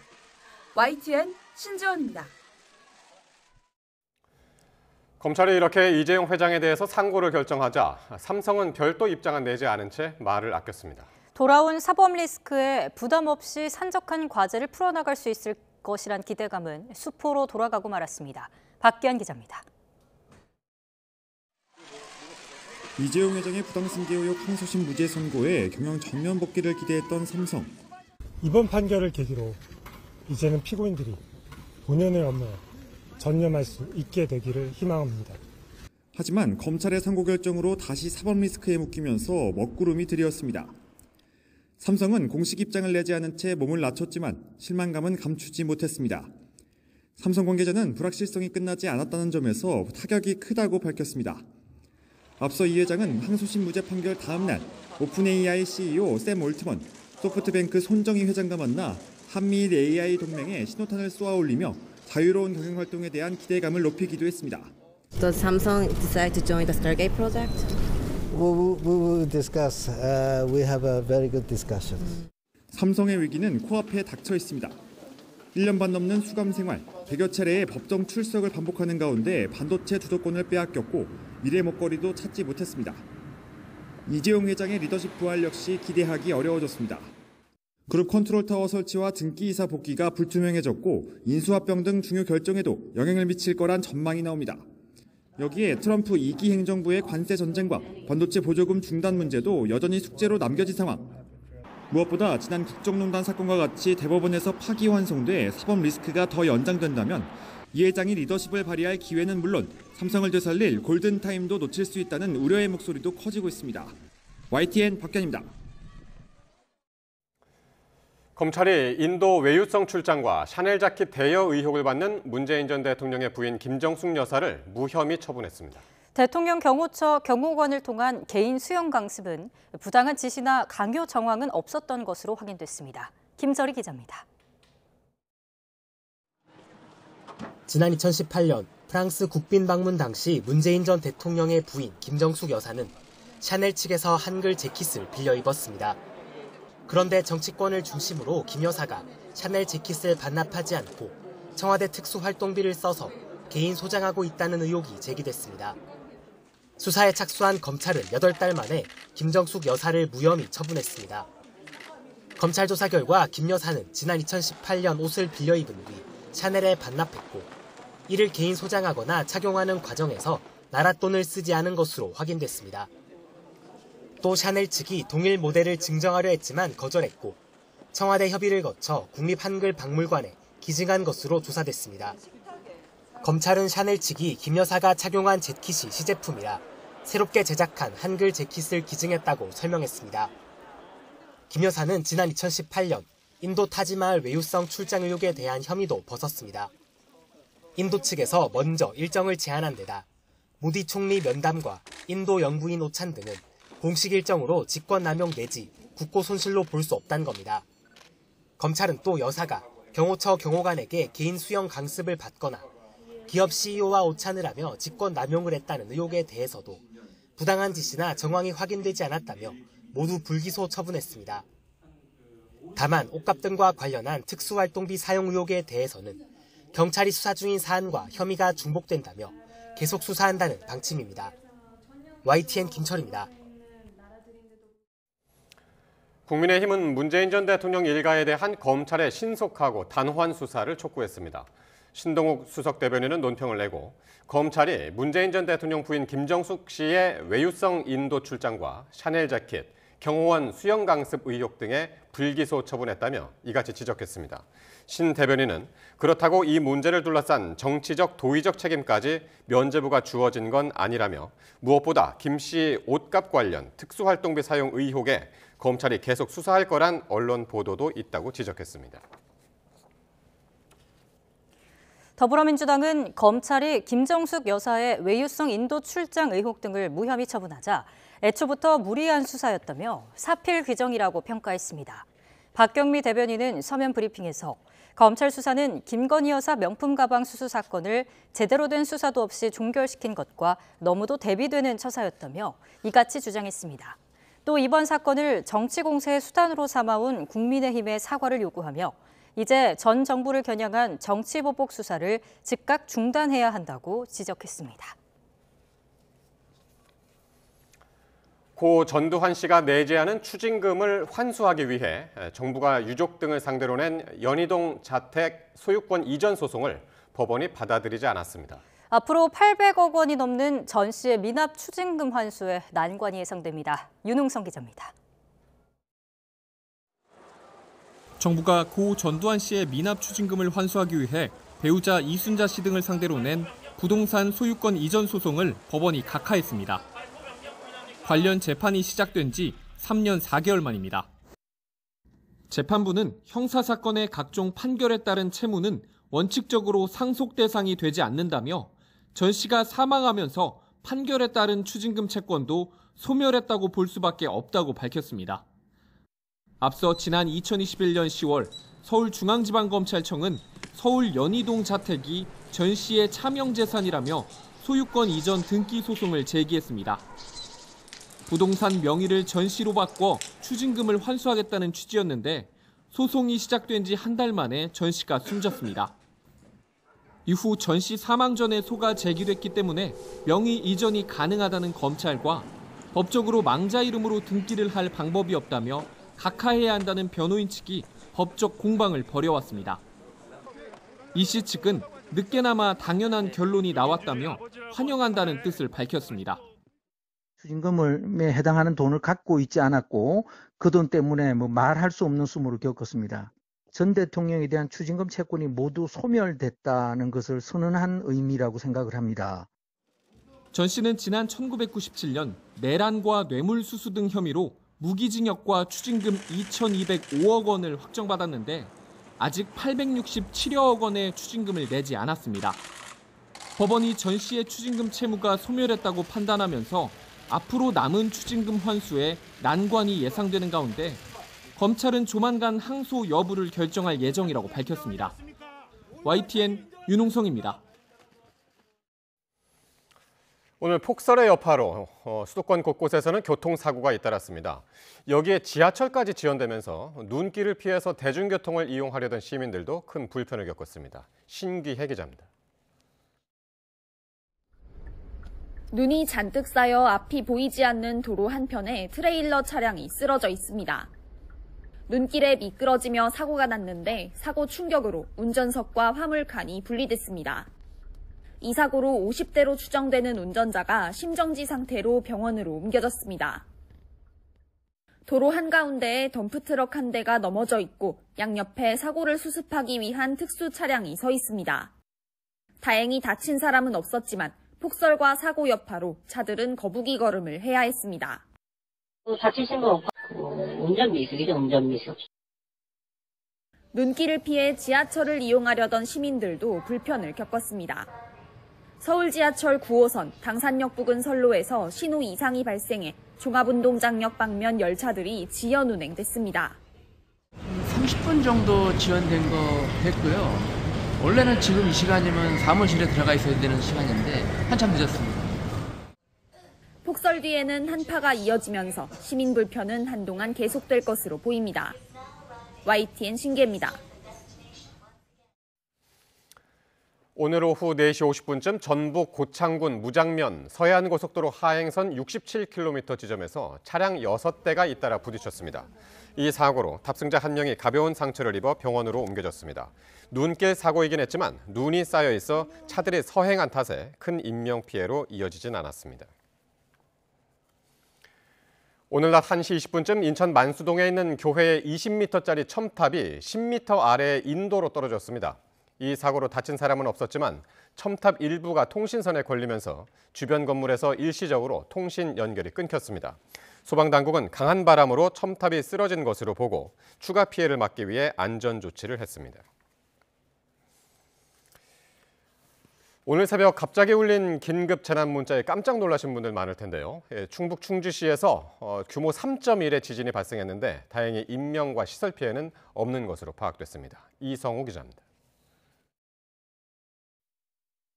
어두컴컴한 새벽, 농촌 시골길을 찍고 있던 CCTV 화면이 갑자기 흔들립니다. 같은 시간 다른 길을 찍고 있던 CCTV 화면도 떨립니다. 새벽 2시 35분쯤 충북 충주시 북서쪽 22km 지역 9km 깊이에서 규모 3.1의 지진이 발생했습니다. 지진이 발생한 충북 충주시의 최대 진도는 5로 평가됐는데 대부분 사람이 진동을 느끼고 잠이 든 사람이 깨어날 수도 있는 수준입니다. 충북 북부와 강원도, 경기도 일부에서도 지진을 느낄 수 있는 수준의 진도가 측정됐습니다. 지진이 발생한 충주시와 충북소방본부에는 신고 30여 건이 접수됐지만 별다른 피해는 확인되지 않았습니다. 지진 관련 문의 유감 신고 건입니다. 다. 피해 신고는 없어요.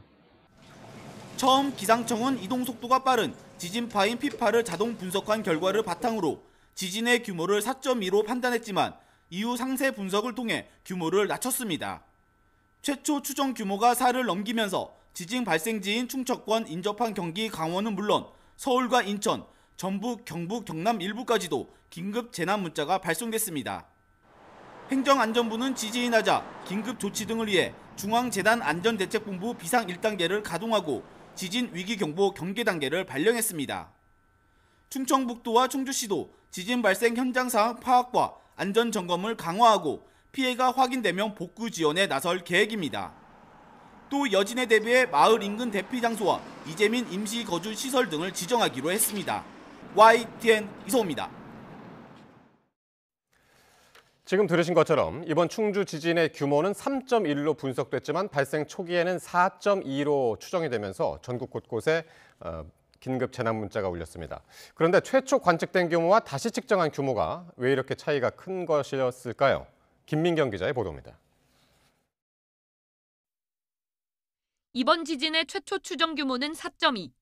지진이 발생한 충주뿐 아니라 서울을 포함한 전국 12개 광역시도에 긴급 재난 문자가 송출됐습니다. 기존에는 지진의 규모가 4.0이 넘으면 전국에 긴급 재난 문자를 송출했는데 올해부터는 진동의 강도를 기준으로 최대 진도가 5를 넘는 지진이 발생했을 때 진도 2 이상이 감지된 지역에 즉시 긴급 재난 문자를 보내도록 변경했기 때문입니다. 진도 5는 많은 사람이 흔들림을 느끼고 창문이나 그릇이 깨질 정도로 강한 규모이며 진도 2 이상만 돼도 일부 사람들은 지진을 감지할 수 있다는 점을 반영한 규정입니다. 기상청 시스템에서는 지진이 관측되면 발생 장소와 가장 가까운 최소 4개의 관측소 값을 활용해 5초 안에 지진 상황을 전파합니다.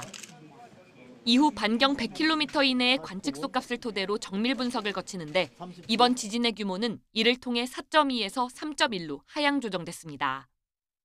지진파의 도달 시간과 최대 진폭, 지진이 방출한 총 에너지 등을 반영해 종합적으로 분석한 결과입니다.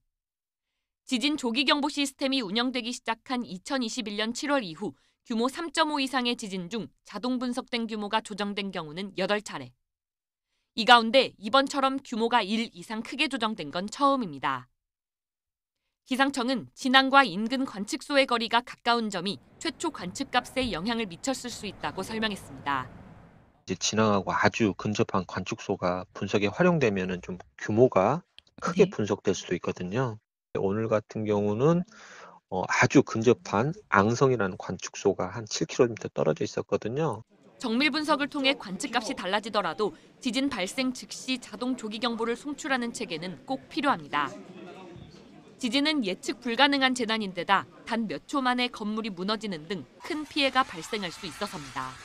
불가피하게 빠른 자료 처리를 해야 되기 때문에 그 자료의 품질이라든가 이런 것들을 정확하게 검증을 하지 못한 채로 사용되기도 해요.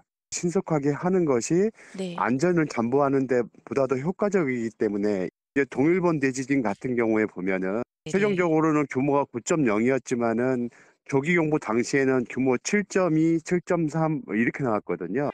다만 규모 1.0 차이만으로도 에너지가 32배가량 차이 나는 만큼 초기부터 보다 정확한 관측이 이뤄질 수 있도록 시스템을 강화하는 노력은 필요해 보입니다. YTN 김민경입니다. 되는 일 없다 노력하면은 쨍하고 돌아온다.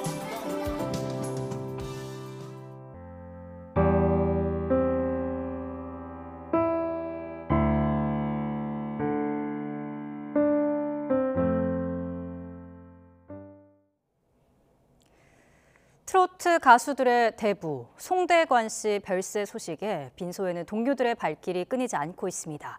평소 고인과 함께 4대 천왕으로 불렸던 가수 태진아를 비롯해 동료들의 추모 목소리 들어보겠습니다. 우리 송대관 선배는 그야말로 대한민국의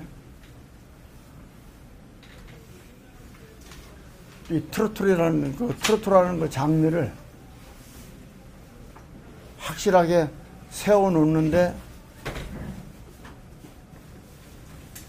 그 누가 뭐라고 그래도 부정할 수 없고 그 네 박자가 많은 사람들 앞에 사랑을 받을 때는 저는 너무 행복했습니다.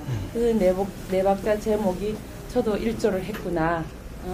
그래서 여러분들 송대관 선배님 쨍하고 했던 날, 전 초등학교 때 그 노래를 들으면서 가수의 꿈을 키워왔던 노래입니다. 우리 국민과 함께 늘 희노애락을 같이 하는 그런 노래를 발표해서 그를 열심히 부르셨고 우리 송대관 선배님 부디 좋은 곳으로 가셔서 편히 쉬시길 바라겠습니다. 고인의 명복을 빌겠습니다. 클론 출신 구준엽 씨가 타이완 배우인 아내 쉬시 위안의 사망에 대한 마음을 밝혔습니다. 창자가 끊어질 듯 아프지만 아내가 제일 사랑하는 가족들을 지켜주겠다고 말했는데요. 한상욱 기자입니다. 저의 천사가 하늘로 돌아갔다. 창자가 끊어질 듯한 아픔의 시간이다. 구준엽 씨가 SNS에 아내 쉬시 위안의 사망에 대해 밝힌 마음입니다. 그러면서 악마 같은 사람들이 가족들과 자신의 사랑을 매도하고 보험과 비용에 대한 가짜 뉴스를 만들어 상처를 주고 있다며 아내가 편히 쉴 수 있도록 가만히 있을 수는 없는 거냐며 토로했습니다. 고인의 재산과 관련해서는 자신에 대한 권한은 장모에게 모두 드릴 생각이라고 썼습니다. 아이들의 권한은 나쁜 사람들이 손대지 못하도록 변호사를 통해 자녀들이 성인이 될 때까지 보호해주도록 법적인 조치를 하려 한다고 적었습니다. 구 씨는 아내와 함께한 시간은 세상 무엇과도 바꿀 수 없는 소중하고 값어치 있는 선물이었고 아내가 제일 사랑하는 가족들을 지켜주는 것이 마지막으로 자신이 할 일이라고 덧붙였습니다. 쉬시 위안은 일본 여행 중 독감에 걸린 뒤 폐렴합병증으로 갑자기 숨졌습니다. 구준엽 씨와 쉬시 위안은 1990년대 후반 교제한 뒤 헤어졌다가 20여 년 만에 다시 만나 2022년 결혼했습니다. 영화 같은 두 사람의 사랑 이야기가 안타까움을 더하고 있습니다. YTN 한상옥입니다. 정부와 국민의힘은 지난해 9월 사망한 MBC 기상캐스터 고 오요한나 씨가 직장 내 괴롭힘에 시달렸다는 의혹에 MBC에 대한 정부 특별근로감독 실시와 특별법 제정 등을 추진하기로 했습니다. 국민의힘 김상훈 정책위 의장은 비경제 분야 민생점검 담정협의회 결과 브리핑에서 직장 내 괴롭힘 방지제도 도입 이후 사회적 관심이 높아졌지만 보다 근본적 대책 마련이 필요하다며 이같이 밝혔습니다. 먼저 진행 중인 MBC 자체 진상조사가 지연되거나 부실하다고 판단되면 고용부의 특별근로감독을 적극 검토할 예정입니다. 또 직장 내 괴롭힘 방지제도 사각지대 해소를 위해 당 차원에서 가칭 고오요한나법 제정을 추진한다는 방침입니다. 지난해 일본도로 이웃 주민을 살해한 혐의로 재판에 넘겨진 30대 백모 씨가 1심에서 무기징역을 선고받았습니다. 정신감정 결과 백 씨가 범행 당시 심신미약 상태였다는 의료진의 소견이 나왔지만 재판부는 감형 사유로 인정하지 않았습니다. 임예진 기자입니다. 지난해 7월 날 길이 75cm 일본도를 휘둘러 이웃 주민을 살해한 혐의로 재판에 넘겨진 30대 백모 씨가 1심에서 무기징역을 선고받았습니다. 재판부는 백 씨를 사회로부터 무기한 격리해 자유를 박탈해야 할 필요가 있다며 선고 이유를 설명했습니다. 앞서 백 씨 측은 심신미약 취지의 정신감정 결과를 이유로 치료 가물을 주장했지만 받아들여지지 않았습니다. 재판부는 범행 동기와 내용, 방법의 잔혹성 등을 비춰볼 때 백 씨의 정신 상태를 고려하더라도 죄질이 극도로 불량하고 책임이 엄중하다고 말했습니다. 또 범행 당시 백 씨가 망상장애로 사물 판단 능력이 미약했던 것으로 보인다면서도 살인은 어떤 경우에도 용납될 수 없는 범죄라며 심신미약으로 형을 감경하지는 않겠다고 밝혔습니다. 그러면서 백 씨가 재판부에 반성문을 제출하긴 했지만 수사기관의 정당방위라고 진술하는 등 태도를 볼 때 진정한 참회를 하는지도 의문이라고 지적했습니다. 이날 재판은 백 씨가 1신상의 이유를 들며 출석하지 않아 구치소에서 강제 구인해 오면서 예정보다 2시간 반 늦게 진행됐습니다. 피해자 유족은 사형이 선고돼야 한다며 억울하고 유감스럽다고 울분을 토했습니다. 피해자는 영원히 돌아올 수가 없고 아무 죄도 없는 사람이 죽어가고 이 유가족들은 얼마나 고통을 받습니까? 진짜 이게 언제 끝날지도 모르는 고통을 안고 사는데 또 심신미약 주장은 형량을 낮추려는 전략으로 보인다며 백 씨가 범행을 반성하지 않고 있다고 주장했습니다. 피고인은 여전히 재범 가능성이 농후하고 개전의 정이 전혀 없는 바 사회에 복귀하는 것은 전혀 동의할 수 없고 또한 무기징역이라고 하더라도 가석방이 있을 수 있는 상태입니다. 앞선 결심 공판에서 검찰은 백 씨에게 사형을 구형했는데 유족 측은 검찰에 항소를 요청한다는 계획입니다. YTN 임혜진입니다.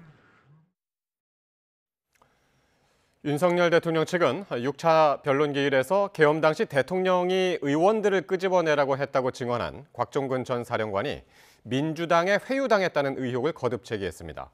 그런데 곽 전 사령관은 물론 함께 출석한 김현태 707 특임단장도 회유는 없었다고 선을 그었습니다. 김주영 기자입니다. 6차 변론기일에서 윤석열 대통령 측은 본격적인 증인신문을 앞두고 사진 한 장을 증거로 제출했습니다. 증인으로 나선 곽종근 전 육군 특수전사령관과 김현태 육군 특수전사령부 707 특수임무단장이 더불어민주당 박범계 의원과 함께 있는 모습이 담긴 사진이었습니다. 계엄 해제 일주일 뒤인 지난해 12월 10일 촬영된 것으로 당시 박 의원이 두 사람에 대한 공익신고 절차를 밟고 있다며 자신의 SNS에 공개했던 사진입니다. 그날 오후 곽 전 사령관은 국회 국방위에서 대통령이 의원들을 끄집어내라고 지시했다고 말했습니다. 윤 대통령 측은 이를 근거로 민주당이 증인들을 회유한 거 아니냐며 공세를 폈습니다. 하지만 곽 전 사령관과 김 단장 모두 회유는 없었다고 선을 그었습니다. 사령관이 좀 말을 맞춘 거로 증언을 좀 해달라 이런 요구 분명히 있었죠. 아닙니다. 결론은 사령관하고 대화 내용을 맞춘 거는 없는 걸로 제가 기억하고. 회유당한 게 아니고 제가 오전에 멈칫멈칫하고 말을 못하다가 점심 먹으면서 스스로 판단했던 결과라고 분명히 말씀을 드리고, 제가 더 감추고 말 안 한다고 넘어간다고 될 성질이 아니라고 생각을 했습니다. 윤 대통령 측은 박 의원과 곽 전 사령관이 가까운 사이 아니냐며 회유 의혹을 거듭 제기했지만 증언은 달라지지 않았습니다. 박범계 의원이랑 특전사령관 곽정근 사령관이랑은 과거서부터 친분이 있었다는 건 알고 있었죠? 몰랐습니다. 저는 몰랐습니까? 처음 서로 만난 느낌이었습니다.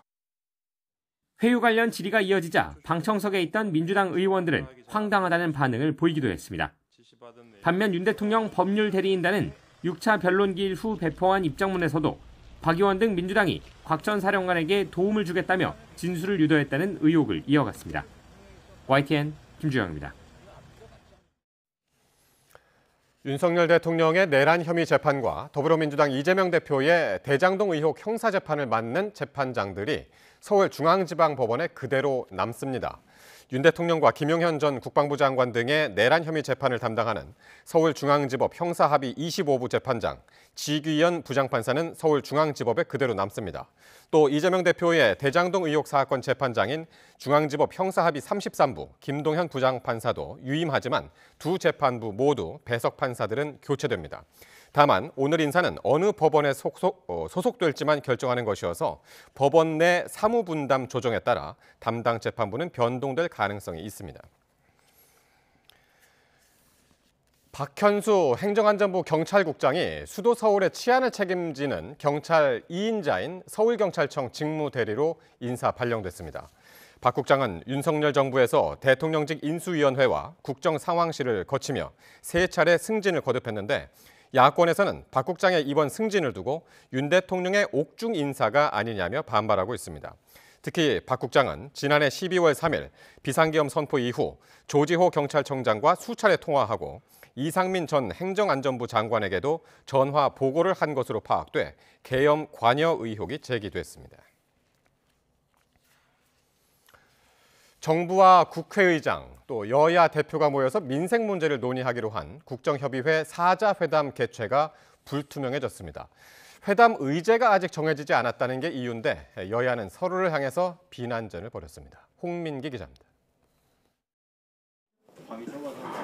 지난 4일 여야는 최상목 대통령 권한대행과 우원식 국회의장, 여야 대표가 참여하는 4자 국정협의회 개최에 합의했습니다.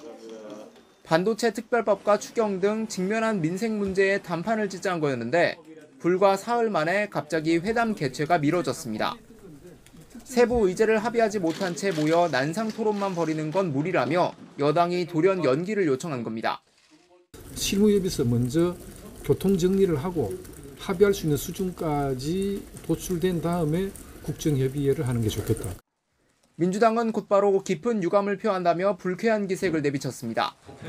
실무 합의가 어려운 만큼 지도부가 모여 타결을 시도해보자는 목적이었는데 이를 파기한 건 도저히 이해할 수 없다고 날을 세웠습니다. 이런저런 조건 붙이지 말고 국민을 위해서 또 나라를 위해서 필요한 일인 만큼 전향적으로 타결하십시다. 파행의 배경엔 반도체 특별법에 52시간제 예외 조항까지 넣찬 국민의힘과 합의된 부분을 우선 처리한 뒤 근로시간 예외 문제는 충분히 논의하잔 민주당 간 충돌이 있습니다. 여기에 연금개혁 특위 구성과 역할, 또 추경 논의와 연계하는 방안을 두고도 여야는 평행선을 달리는 상황입니다. 양당은 비아냥 섞인 설전만 주고받았습니다. 국민들을 혼란케 하는 민주당 이재명 세력의 갈짓자 행보가 연일 이어지고 있습니다. 자세는 앞으로 가는데 실제는 뒷걸음치고 있어요. 이 문워크 같은 느낌이 좀 들었습니다.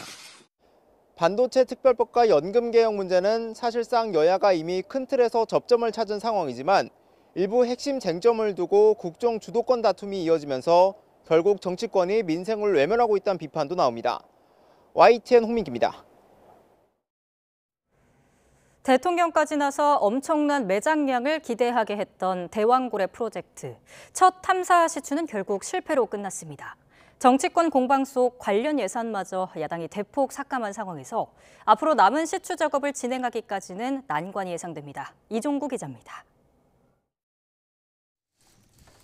지난해 6월 윤석열 대통령은 국정브리핑에서 동해 심해 석유 가스전 개발 사업인 대왕고래 프로젝트를 설명하며 최대 매장량이 140억 배럴에 달할 수 있다고 발표했습니다. 최대 140억 배럴에 달하는 석유와 가스가 매장되어 있을 가능성이 매우 높다는 결과가 나왔고 유수 연구기관과 전문가들 검증도 거쳤습니다. 하지만 첫 탐사 시추 결과 가스 징후가 일부 포착되긴 했지만 경제성 확보는 어려운 것으로 파악됐습니다. 야당은 즉각 비판에 나섰습니다. 과대 포장된 전망을 앞세워 정치적 이벤트로 석유 개발 사업을 변질시킨 윤 대통령의 오만과 독선이 부른 결말이라는 겁니다. 2260조 원 가치라는 숫자 노름은 국민을 우롱한 잔인한 희망 고문이었습니다. 하지만 여당은 문재인 정부 때 대왕고래 계획이 수립됐다며 정치 공세를 중단하고 장기적 관점에서 자원 개발에 나서야 한다고 맞섰습니다. 아직 초기 단계이며 추가 탐사를 통해 성공 가능성을 높일 수 있는 중요한 과제입니다. 윤 대통령 탄핵 심판 변론에 증인으로 출석한 박춘섭 대통령실 경제수석은 비상계엄 선포 이유 가운데 하나로 야당의 폭거를 들면서 대왕고래 관련 예산 삭감도 지적했습니다. 야당이 단독 처리한 예산안에서 대왕고래 사업 예산은 98% 삭감됐죠? 네, 맞습니다. 유전 개발 이런 거는 기본적으로 뭐라 그러면 성공 가능성도 낮고 하기 때문에요. 그거를 중장기 계획을 수립하고 하기가 어려운 부분이 있고. 여권 고위 관계자는 대왕고래 7개 공구 가운데 하나를 첫 탐사 시추했을 뿐이라며 앞으로 나머지 공구에 대한 시추를 이어갈 방침이라고 말했습니다. 문제는 예산입니다. 지난해 말 야당이 관련 예산을 98% 삭감한 가운데 여당은 추가 경정 예산을 통해 다시 확보를 시도할 계획입니다. 이와 함께 대왕고래 계획을 바라보는 국민 여론도 향후 사업 추진에 영향을 미칠 것으로 보입니다. YTN 이종우입니다. 동해 심해 가스전 개발 사업 대왕고래 프로젝트와 관련해 정부가 실패는 전혀 아니라며 계획대로 후속 작업을 진행하겠다고 밝혔습니다. 안덕근 산업통상자원부 장관은 오늘 YTN에 출연해 대왕고래 1차 시추에서 경제성이 있을 만큼 가스가 나오지는 않았지만 다른 유망 구조에 대해 탐사할 필요성은 상당히 높다며 이같이 말했습니다. 일각에서 제기된 사기극 논란에 대해선 R&D 사업에 투자해 결과가 나오지 않았다고 사기극이라고 하지는 않는다면서 이번 시추에 1,000억 원을 들였지만 해저 심층 구조에 대한 귀한 시료 1,700여 점을 얻을 수 있었다고 반박했습니다. 법원이 허은하 개혁신당 대표의 퇴진을 의결한 당원 소환 투표가 유효하다고 판단했습니다. 서울 남부지방법원은 오늘 허 대표가 개혁신당을 상대로 낸 당원 소환 투표 효력 정지 가처분 신청을 기각했습니다. 재판부는 허 대표가 최고위원회 의결 없이 정책위 의장을 면직한 뒤 임명한 행위가 당헌을 위반해 무효라고 판단했습니다. 이어 허 대표의 직무정지를 결정한 최고위원회 의결에 대해서 실체적, 절차적으로 유효하고 이에 따라 소환 투표를 무효로 볼 만한 자료도 없다고 밝혔습니다. 개혁신당 천하람 원내대표는 허은하 대표가 제기했던 당원 소환제 가처분 신청이 기각된 것을 두고 빠른 시일 안에 허 대표를 만나 치유와 통합의 방안을 모색하겠다고 밝혔습니다. 천 원내대표는 입장문을 통해 다수 당원의 민주적 의사를 존중한 법원 판단에 감사드린다며 이같이 적었습니다. 허은하 대표 측은 중앙선거관리위원회에 이준석, 천하람 의원의 정치자금법 위반과 사기, 횡령, 배임 혐의를 조사해달라고 의뢰했습니다. 허 대표 측은 언론 공지를 통해 두 의원이 22대 총선 당시 선거 공보물 제작 등의 과정에서 공직선거법을 위반한 의혹이 있다며 중앙선관위 정치자금 조사과에 공익제보 문서를 제출했다고 밝혔습니다. 또 의원이 당 부설 연구원장을 맡으며 5,500만 원을 부당 지출한 혐의가 있고 당대표를 맡았던 시절엔 월 1,100만 원가량의 당 홈페이지 운영비가 부당하게 제출됐다고 주장했습니다. 이에 대해 천 의원 측은 사실에 근거하지 않은 무분별한 의혹 제기라고 반박했습니다. 세계 각국에서 딥시크 금지령이 줄을 잇자 중국은 가짜 웹사이트 주의보를 내리며 책임을 돌렸습니다. 당국 차원의 불법 데이터 수집은 없다면서 보복을 시사하는 발언도 내놨는데요. 베이징 강정규 특파원의 보도입니다. 틱톡 사용 금지의 대안으로 미국 앱 다운로드 순위 1위를 차지했던 중국판 인스타그램 샤오홍수. 검색창에 딥시크를 입력하자 비슷한 이름의 계정이 줄줄이 뜹니다. 딥시크 측은 자사의 공식 SNS 계정은 3개뿐이라며 나머진 다 가짜라는 성명을 냈습니다. 보안 우려 탓에 각국에서 딥시크 차단령이 줄을 잇는 가운데 나온 첫 반응입니다. 会有人做这种钓鱼网站，做了一个假的，然后让你去绑你的银行卡啊、身份证号这些信息，所以大家也记好它的官方网址吧。 중국의 사이버 보안 업체 QAX도 이런 가짜 도메인이 2,650개에 달한다고 거들었습니다. 그러면서 이 가운데 60%는 미국 IP였다고 주장했습니다. 악성 코드 유포와 개인정보 유출, 요금 부과 등 교란 행위의 주범으로 지목한 겁니다. 과도한 개인정보가 중국 정부로 넘어간다는 우려에 대한 당국 차원의 반박도 나왔습니다. 从来没有也不会要求企业或个人以违法的形式采集或存储数据，中方也将坚定维护中国企业的合法权益。 특히 단호하게 권익을 수호하겠다는 말은 보복 조치를 시사하는 외교적 표현이기도 합니다. 중국발 딥시크 충격의 크기만큼 AI 기술의 보안 우려에도 큰 파장을 낳고 있습니다. 베이징에서 YTN 강정규입니다. 이시바 일본 총리와 트럼프 미국 대통령의 첫 정상회담에서는 방위비 문제가 주요 의제가 될 것으로 보입니다. 트럼프 대통령이 현 시점에 2배 가까운 방위비 인상을 요구할 것이란 관측이 나옵니다. 도쿄 김세호 특파원입니다. 트럼프 대통령과 첫 정상회담에 나서는 이시바 총리는 신뢰 구축을 강조했습니다. 경제 안보를 중심으로 인도태평양 지역에서의 협력을 이어가겠다고 밝혔습니다.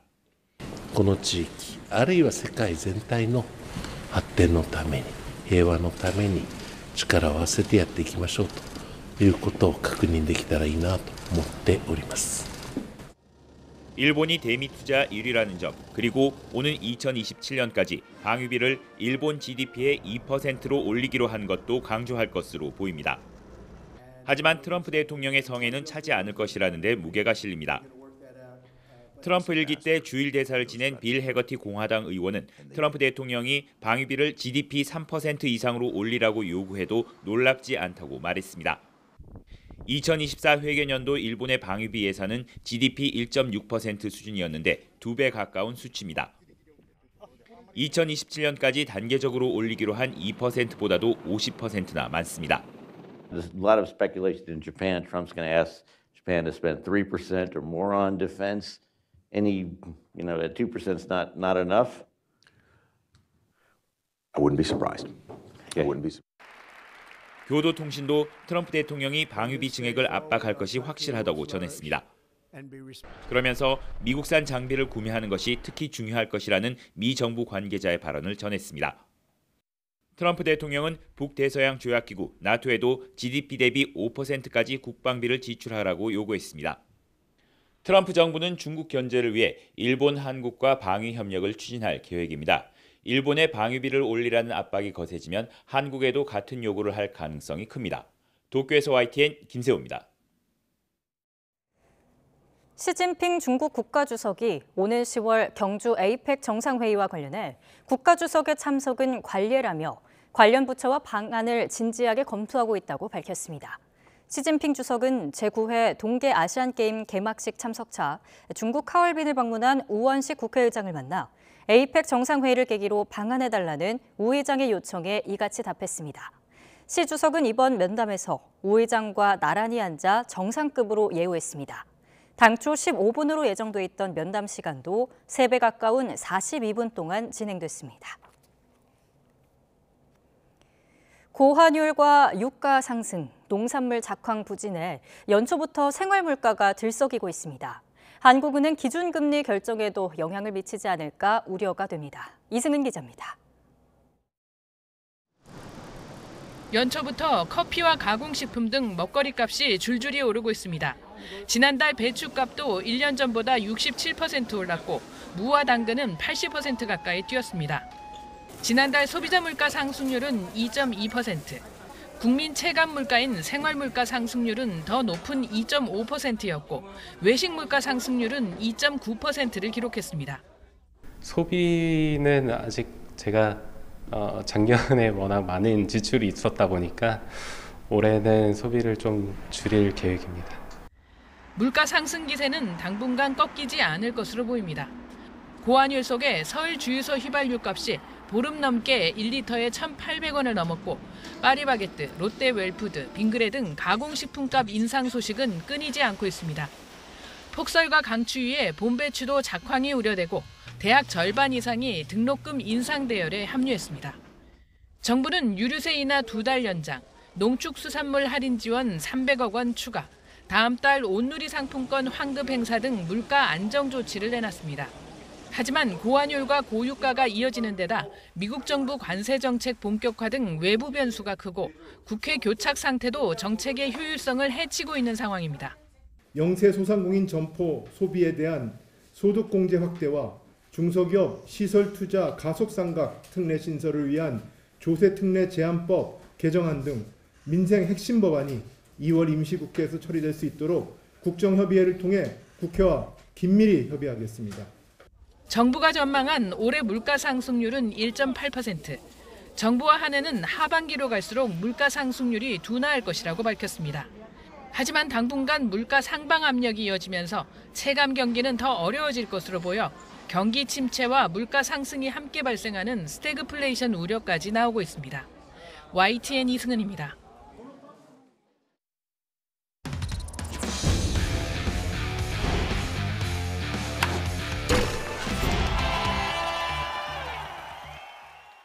(20년) 가까이 KBO 리그를 대표하고 있는 베테랑 투수 3인방이죠.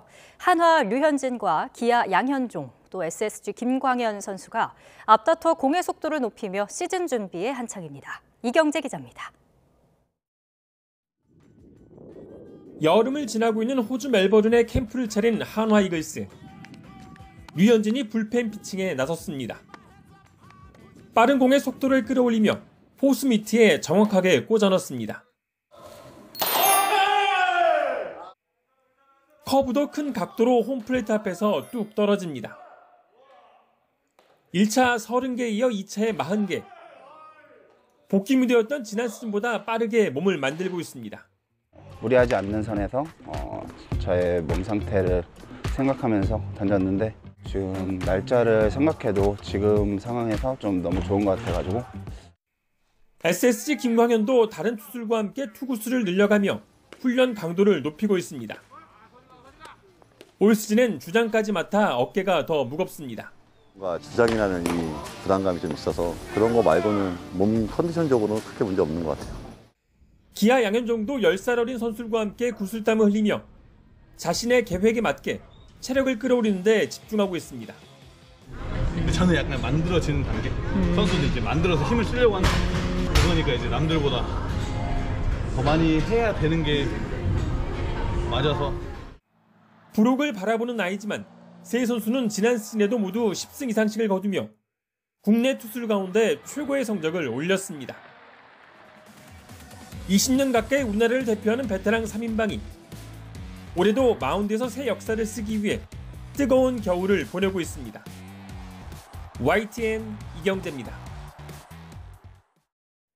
여자 프로농구 최하위 하나은행이 3위 삼성생명을 연장 접전 끝에 물리치고 봄 농구 희망을 이어갔습니다.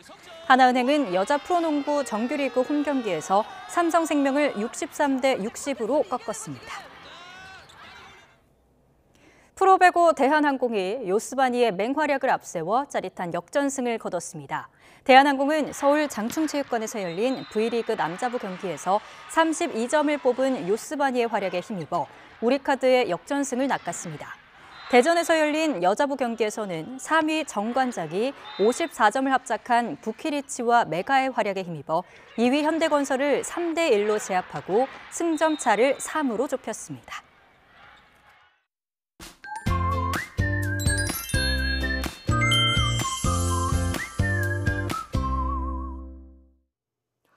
주말인 내일도 강력한 한파는 쉬어가지 않습니다. 서울 등 내륙 대부분 지역에 한파특보가 계속되는 가운데 서울 아침 기온이 영하 13도, 대구 한령 영하 21도, 대구 영하 10도까지 떨어지겠고 서울 등 일부 지역에서는 이번 겨울 들어 가장 낮은 기온을 기록하는 곳도 있겠습니다. 또 한낮에도 서울 기온이 영하 3도, 대전 영하 1도, 광주 0도, 대구 1도에 머물겠고 찬바람의 체감 온도는 이보다 4, 5도가량 낮겠습니다. 종일 보온에 신경 써주시기 바랍니다. 한파 속에 충청 이남 서해안과 제주도를 중심으로 눈비가 이어지고 있는데요. 충청 지역은 아침에 눈비가 모두 그치겠지만 호남 서부와 제주도는 모레까지 오락가락 이어지면서 제주 산간에 최고 20cm, 호남에도 최고 10에서 15cm 이상의 큰 눈이 더 쏟아지겠습니다. 계속되는 폭설로 인한 추가 피해 없도록 각별히 주의해 주시기 바랍니다. 반면 해안을 중심으로 바람이 강하게 불고 있는 가운데 강원 동해안과 영남 해안에는 대기도 무척 메말라 있습니다. 이 지역에서는 불씨 관리 더욱 철저히 해주시기 바랍니다. 다음 주 초반부터 한파가 점차 누그러지겠지만 주 중반쯤 전국에 비나 눈이 내릴 전망입니다. 날씨 정보였습니다. 뉴스나이트 금요일 순서 모두 마칩니다. 함께해 주신 여러분 고맙습니다.